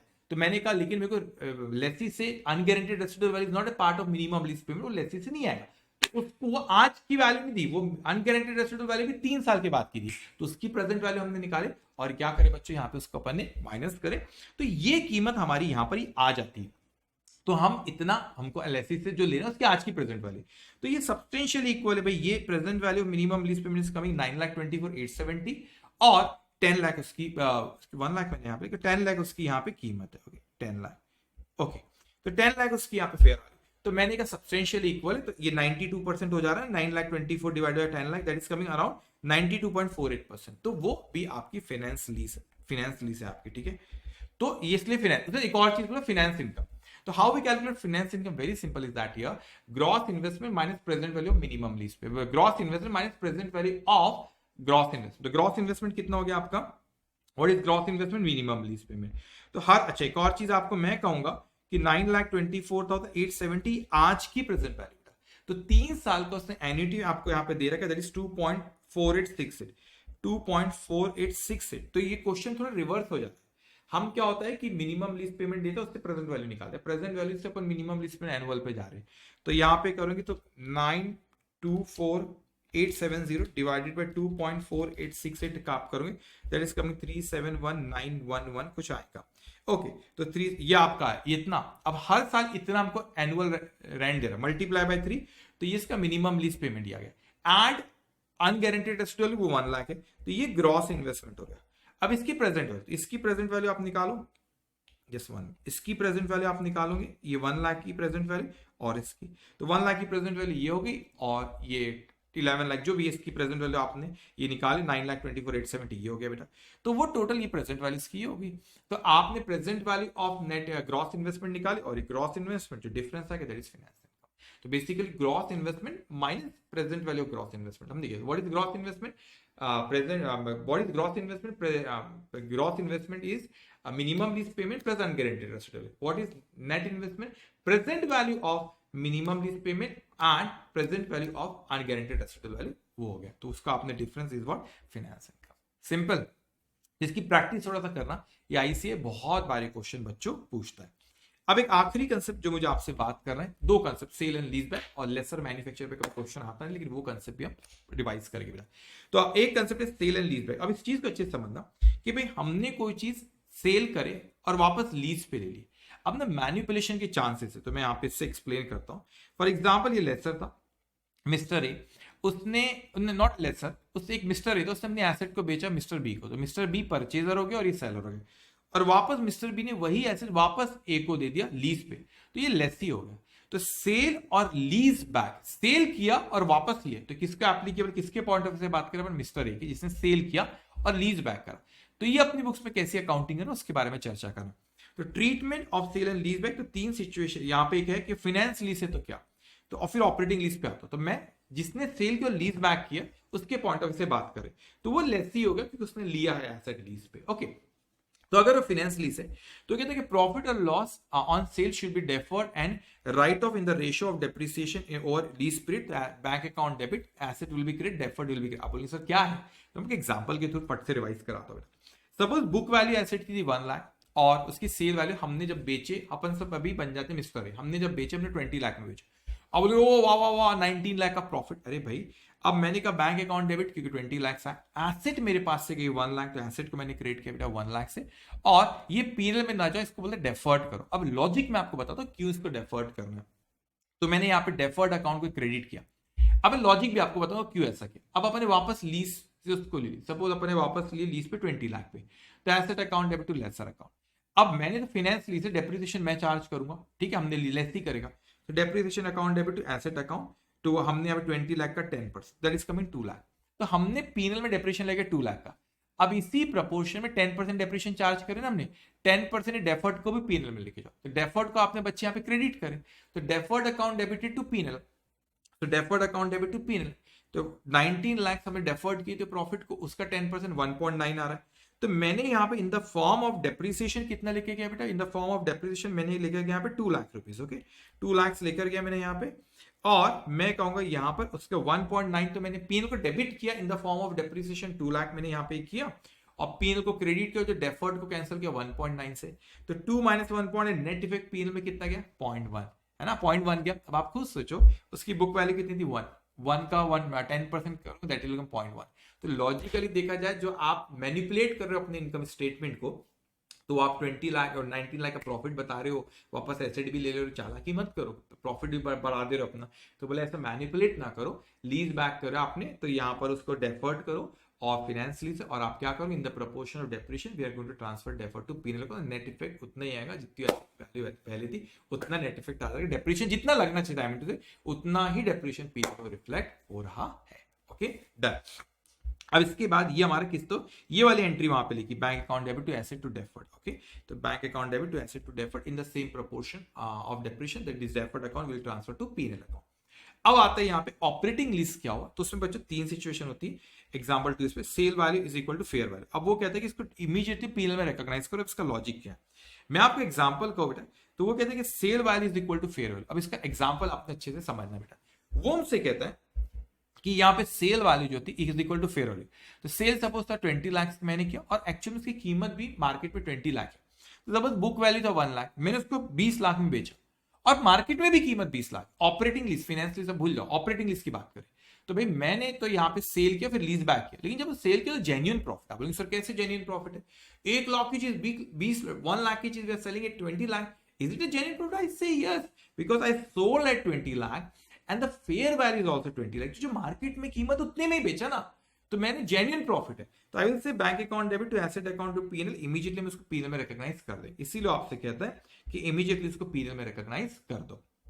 फिर आता है ये तो अगर मेरी sale value is more than the fair value, तो एग्जांपल नंबर 3, तो इस पे मैं आता हूं लेकिन आपको एग्जांपल के थ्रू कहता हूं। मैंने कहा कि sale value is more than the fair value, इसको समझते कि मैंने उससे बेचा 13 लाख पे, उसकी फेयर वैल्यू थी 10 लाख और बुक वैल्यू थी 8 लाख, तो मैंने कहा बुक वैल्यू कितनी थी बेटा 8 लाख रुपीज, मार्केट में कीमत कितनी है फेयर वैल्यू से 10 लाख, तो लॉजिकली देखा जाए तो मैं अगर सेल कर रहा हूं तो मैंने 10 लाख के आसपास उसको बेचना चाहिए था, ठीक है, मगर मैंने बेचा 13 लाख, तो अब क्या हुआ मेरा प्रॉफिट तो देखा जाए तो टोटल हुआ 5 लाख का, कैसे 8 लाख की उसकी बुक वैल्यू थी, कितने में हमने उसको बेचे, हमने उसको बेचे 13 लाख में, तो 5 लाख का प्रॉफिट हो, लेकिन वो 5 लाख जेन्युइन प्रॉफिट नहीं, मार्केट में कीमत उसकी 10 लाख है, तो 8 की चीज 10 में बेचो तो 2 लाख रुपए को समझना, 2 lakh to understand that's a genuine profit, okay, लेकिन उसके ऊपर जो हमने बेचे that is coming how much 3 lakh बेटा, क्यों, क्योंकि आपने 8 से 10 का डिफरेंस होता है 2 लाख और 10 से 13 का होता है 3 लाख, तो 10 तक समझ में आता है, 8 की चीज we selling at 10 we understand it, but when we are selling it at 13 it means there's surplus of 3 also, that is not a genuine profit because the market value is only the 10 lakh and we are selling it 13 here, so that 13 will be deferred, so that's why the entry will be bank account will be debit because we receive 13 lakh and asset will be credited by 8 lakh and we have a profit, genuine profit of 2 lakh, तो यहाँ पे a book value fair value minus book value that is 2 lakh and sale value minus fair value that is 3 lakh, that will be deferred, तो वही चीज यहाँ पे लिखी हुई है कि यहाँ पे defer excess of surplus sale value, excess of sales value और फेयर वैल्यू, जो हमारे एग्जांपल में 3 लाख था, and amortise in rental proportion, तो जो हमने डेफर करे ना, तो जिस प्रोपोर्शन में डेप्रिसिएशन पीएनएल में जाएगा, क्योंकि यहाँ पे सॉरी डेप्रिसिएशन जिस प्रोपोर्शन में रेंटल पीएनएल में जाएगा उसी प्रोपोर्शन में यहाँ पे डेप्रिसिएशन नहीं हो सकता, ऑपरेटिंग लीज है, तो लेसी तो उसको डेप्रिसिएशन चार्ज ही नहीं कर रहा बेटा, तो जिस प्रोपोर्शन में वो क्या कर रहा है यहाँ पे रेंट जाएगा उसी प्रोपोर्शन में पीएनएल में डेफर्ड भी जाएगा, okay. Now the last one, when sale value is less than the fair value, sale value क्या बच्चे यहाँ पे फेयर वैल्यू से कम है, तो कहता है इफ, मैं चलो एग्जांपल की थोड़ी समझाता हूं उसको, ओके, तो मैंने कहा कि सपोज बुक वैल्यू थी 20 लाख और उसकी फेयर वैल्यू भी सपोज 20, हमने उसको 17 में लॉस में बेच रहे उसको, तो जो मार्केट में 20 में बिक सकती हमने लॉस में बेच दी, तो और वापस लीज पे ले ली, तो bank account will be debited, वो कहता है इससे इसको डेफर्ड कर दो, क्योंकि आप लॉस बता रहे हो पीएनएल में, वो सही नहीं है, मार्केट में तो 20 के आप 17 में बेच रहे हो यहाँ पे, तो कम कीमत पे, तो लॉस बताना सही नहीं है, तो कहते डेफर्ड करो, unless and if I will pay you the less amount of rent in future, अब वो सही बात है ना। अब देखो मैं कहता हूं I will deferred it, the reason is that here कि अब आप खुद सोचो कि मैंने आपको कोई एसेट बेचा और मैं क्यों नुकसान पे बेचूंगा ना, आप लॉजिकली सोचो, जो चीज मार्केट में 20 की बिकती है मैं आपको क्यों उसको 17 में बेचूं, तो आपने मेरे पे प्रपोजल लाया, सुनो सर बोले हम ये एसेट आपको वापस दे देंगे, ठीक है, और आप आपको कम रेंट देना, अच्छा चालाकी, तो अभी मैं लॉस है लेकिन आगे चल के कम रेंट दे देना, ऐसा बोलता है। ओके, तो वो कहता है ऐसा ना हो, तो फिर वो कहता है कि if I will pay the less amount, मतलब इसको मैं कंपनसेट कर लूंगा, तो बोले डेफर्ट करो, ज्यादा चालाकी इस लॉस को पीएनएल में नहीं लेके जाओ, लॉजिकली भी सही ना, आगे मैं आपको कम रेंटल दूंगा तो पीएनएल में कम जाएगा, और आगे चल के फिर डेफर्ट करूंगा तो ये भी मेरा पीएनएल में ही जाएगा, तो बराबर वो जितना मार्केट रेट रेंटल कहूंगा उतना पीएनएल में आ जाए। लेकिन कभी कभी हो सकता है कि जेन्युइनली मैंने लॉस पे बेचा, मैं क्लास में बहुत एग्जांपल देता हूँ, we are in India, example मैं दे रहा हूँ, हम कहीं और शिफ्ट होना चाह रहे हैं, वहां सेटल होने जाते हैं, तो हमने बोला घर बेचना है आपको, सब अर्जेंसी में घर बेचना पड़ रहा है, आप घर बेच दिए, लेकिन वीजा के लिए अपने को 6 महीने की प्रोसेस है, एग्जांपल दे रहा बेटे, तो 6 महीने की प्रोसेस है, अब वो उस वक्त हमने वापस लीज पे ले लिया उससे, है ना, तो हमने बोला यार हमको अर्जेंसी थी, बेचना ही था उसको, तो हमने उसको नुकसान में बेच दिया, तो एक कभी जेन्युइन भी हो सकता है, तो not in the form of कि मैं आगे चल के कम रेंट दूंगा उसमें कंपनसेट कर, जेन्युइन भी हो सकता है, in that case we will charge to profit and loss account. तो वो हमसे कहता that if the loss is compensated by the future lease payment at a below market price then defer, तो उसको डेफर करो, क्योंकि आगे कम रेंट दोगे, डेफर अभी करो इसको भी, फिर आगे पीएल में बराबर मार्केट वैल्यू पे रेंट पीएल में आ जाएगा, and amortise in a proportion of lease payment, तो bank account debit, deferred account debit to asset, जो एग्जांपल मैंने दिया 79 3 डेफर हुआ, एसेट गई 20 की, नाउ अदरवाइज अगर ये जेन्युइन तो charge to profit and loss, genuine loss. Okay, तो आप इसको हम यहाँ पे इसके ऊपर आईसीए स्टडी मटेरियल में एक देखो, आपको ना 2 क्वेश्चन दिया आईसीए में, एक आपको बेटा इस क्वेश्चन नंबर यहाँ पे जो आपको प्रैक्टिस के लिए देता है, एक क्वेश्चन है 14, वो आप खुद नहीं करना, ठीक है, अलग अलग सिनारियो ये आपने खुद नहीं करना, ठीक है, होमवर्क एक ही दिया आपको, ठीक है। इलस्ट्रेशन जो है बच्चे, इलस्ट्रेशन हम लोग यहाँ पे जो इलस्ट्रेशन नंबर 3 होता है वो भी इसी की तरह, तो वो मैं यहाँ पे आपसे डिस्कस कर लेता हूँ, ठीक है, मैं यहाँ पे लिख भी रखा हूँ to make it simple for you. हमारा पर्पस ये कि हर एक पॉइंट को सबसे डिफिकल्ट ये लगे जो लोगों को, उसको सबसे आसान बना, हर चीज को ऐसी आसान बनाना है कि कुछ डिफिकल्ट लगे ही ना बेटा।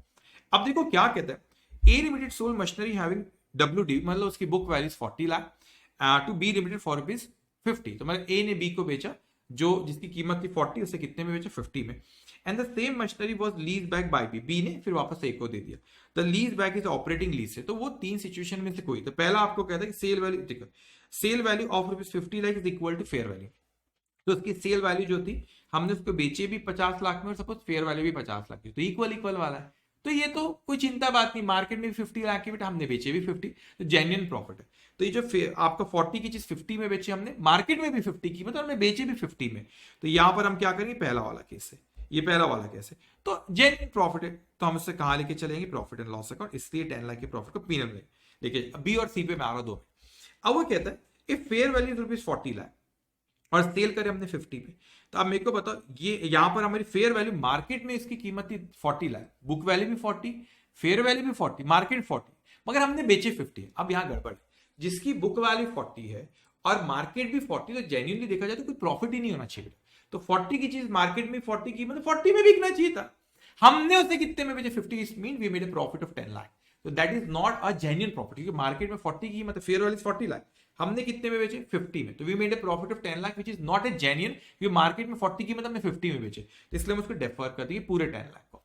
अब आते हैं यहाँ पे फेयर वैल्यू थी 46 लाख, हमने 50 बेचे, आप समझो 40 की चीज 46 मार्केट में की, मतलब जेन्युइन प्रॉफिट 6 लाख की, लेकिन हमने 50 में बेचे और 4 ज्यादा में, तो जेन्युइन प्रॉफिट 6 लाख है, that will go to PNL, कोई प्रॉब्लम, उसके ऊपर का जो प्रॉफिट है उसे हम डेफर कर देंगे, simple. Okay, the last one, fair value इसकी 35 लाख, मतलब 40 बुक वैल्यू, मार्केट में फेयर वैल्यू कितनी 35, तो देखा जाए तो जेन्युइन लॉस है 5 लाख का, लेकिन सेल प्राइस इज 39 लाख, लेकिन हमने उसको बेचे 39 में, तो हमने 1 ही लाख नुकसान बताया, एक्चुअल लॉस 5 लाख होना चाहिए, तो कहते हैं पहले तो जो एक्चुअल लॉस है जेन्युइन उससे डेबिट कर दो, पीएनएल अकाउंट हमने डेबिट करे बेटा 5 लाख से, पैसा आया हमारे पास 39, क्योंकि हमने 39 लाख रुपीज में उसको हमने बेचे, तो bank account debit, loss account debit, genuine उतना है, और आपने मशीनरी 40 में और डेफर कर देना 4 लाख से, तो नेट इज 1 लाख, लेकिन डेफर करना, अभी तो जेन्युइन लॉस आपका 5 लाख है, वही पीएनएल में जाएगा, आगे रेंटल के proportion depreciation will also go to PNL account. Okay, अब आते हैं हम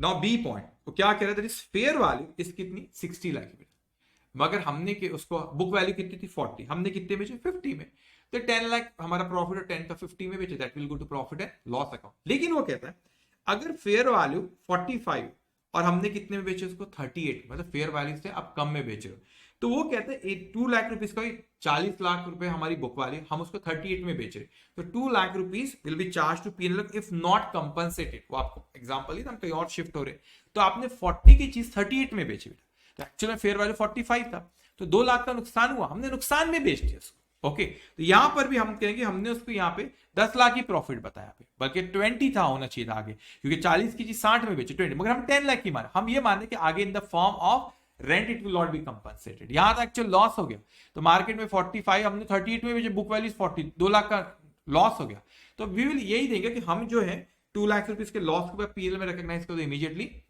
और हम यही मानेंगे कि आगे in the form of rental compensate नहीं कर रहा है, तो जेन्युइन, अदरवाइज डेफर करो। When fair value of the lease machinery is 45 lakh and the sale price is 30, the loss of rupees 2 lakh to be recognized immediately recognized by A Limited in its books, provided loss is not compensated the future payment। तो जो example आपको दिया था, वो future payment को compensate नहीं कर रहा, कंपनसेट करे then we have to defer it, or in the proportion of rental it will go to P&L account।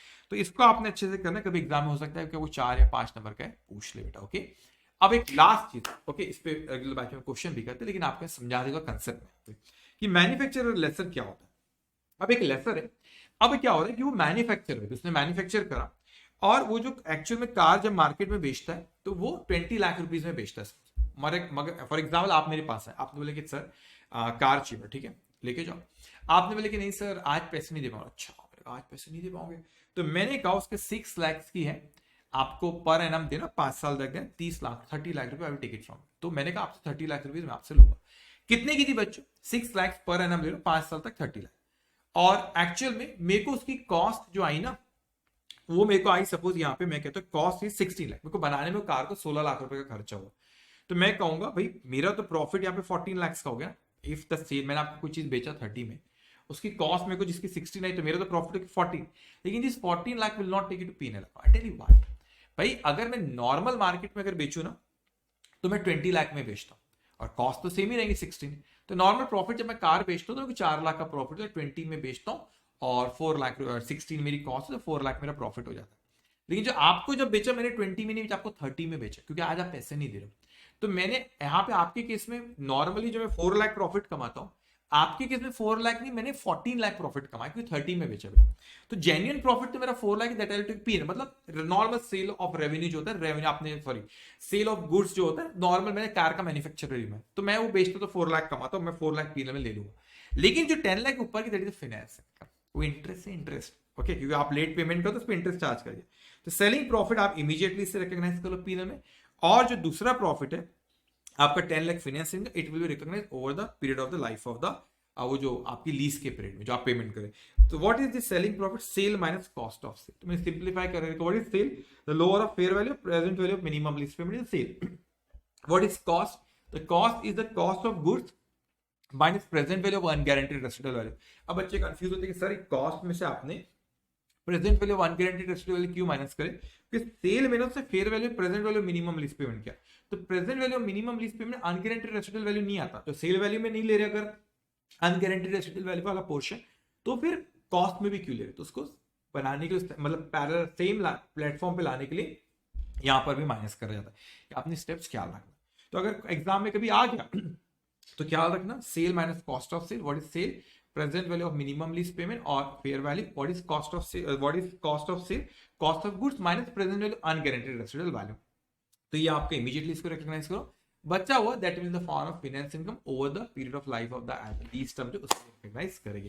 तो ये कंसेप्ट ऑफ मैन्युफैक्चरर लेटर का। आखिरी चीज में आ जाता आपके एमसीक्यूज जो आपको यहाँ पे दिए हुए बच्चों के, तो आपके एमसीक्यूज पे यहाँ पे आ जाएंगे जो आईसी के स्टडी मटेरियल में दिया हुआ है। Okay, now first one, now A limited, ये तो अभी करे हमने, A limited sold machinery book value जिसकी थी 40 लाख, हमने सोल्ड करे 50 लाख पे, the fair value is 50 lakh. The same machinery was leased back by A to A Limited. The lease back is in the nature of operating lease. The treatment will be. Okay.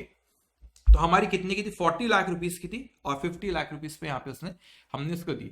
अब यहाँ पे कहते हैं कि हमने actual में उसकी ये आपने 40 लाख की चीज फेयर वैल्यू 50 थी, और हमने बेची भी इसको 50 में, तो जेन्युइन हो गया ना, फेयर वैल्यू भी 50, बेचे भी 50 में, तो 10 का जो प्रॉफिट है जेन्युइन हम इसको पीएनएल में लेके जाएंगे।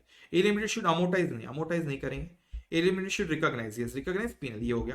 शुड डेफर भी नहीं करेंगे, B limited should not recognise okay, तो बी लिमिटेड हम तो ए की बात करें, ए ने सेल और लीज बैक किया ना था, तो ए को एप्लीकेबल है। Okay, answer is B. Now here in case of operating identify the which statement is correct, operating list में कौन सा करेक्ट है बच्चे, तो lessor continue to show the lease asset in the books of, yes operating list में तो lessor ही तो अपनी बुक्स ऑफ अकाउंट पता, लेसर नहीं बताता, वो फाइनेंस लिस्ट में पता, तो पहले ही सही हो गया। डी रिकॉग्नाइज करता है, डिसकंटिन्यू करेगा, तो क्लेम डेप्रिसिएशन तो चार्ज करेगा ना वो लेसर की बुक में हो, लेसी रिकॉग्नाइज नहीं कर सकता operating list, answer is a. Now here, in case of finance lease, if the asset is returned back to the lessor at the end of the lease term, the lessee always claim depreciation. Correct है, based on which उसने जो उसको use किया या जो भी उसकी lease term, अच्छा यूजफुल लाइफ लीज टर्म नहीं, अब देखो यहाँ पे अगर लीज टर्म 5 साल की उसकी लाइफ ही अगर 3 साल की है तो फिर 3 साल में डेप्रिशिएट करेगा ना, therefore the answer is useful life और लीज टर्म, ये हो सकता है ना यूजफुल लाइफ 5 साल है और उसके लीज टर्म 3 साल के लिए दिया, तो इसलिए whichever is less, the answer is C. Now, AS19 lays down 5 deterministic conditions to classify the lease as a finance lease. To classify the lease as an operating lease, which statement is correct? Any one condition is no.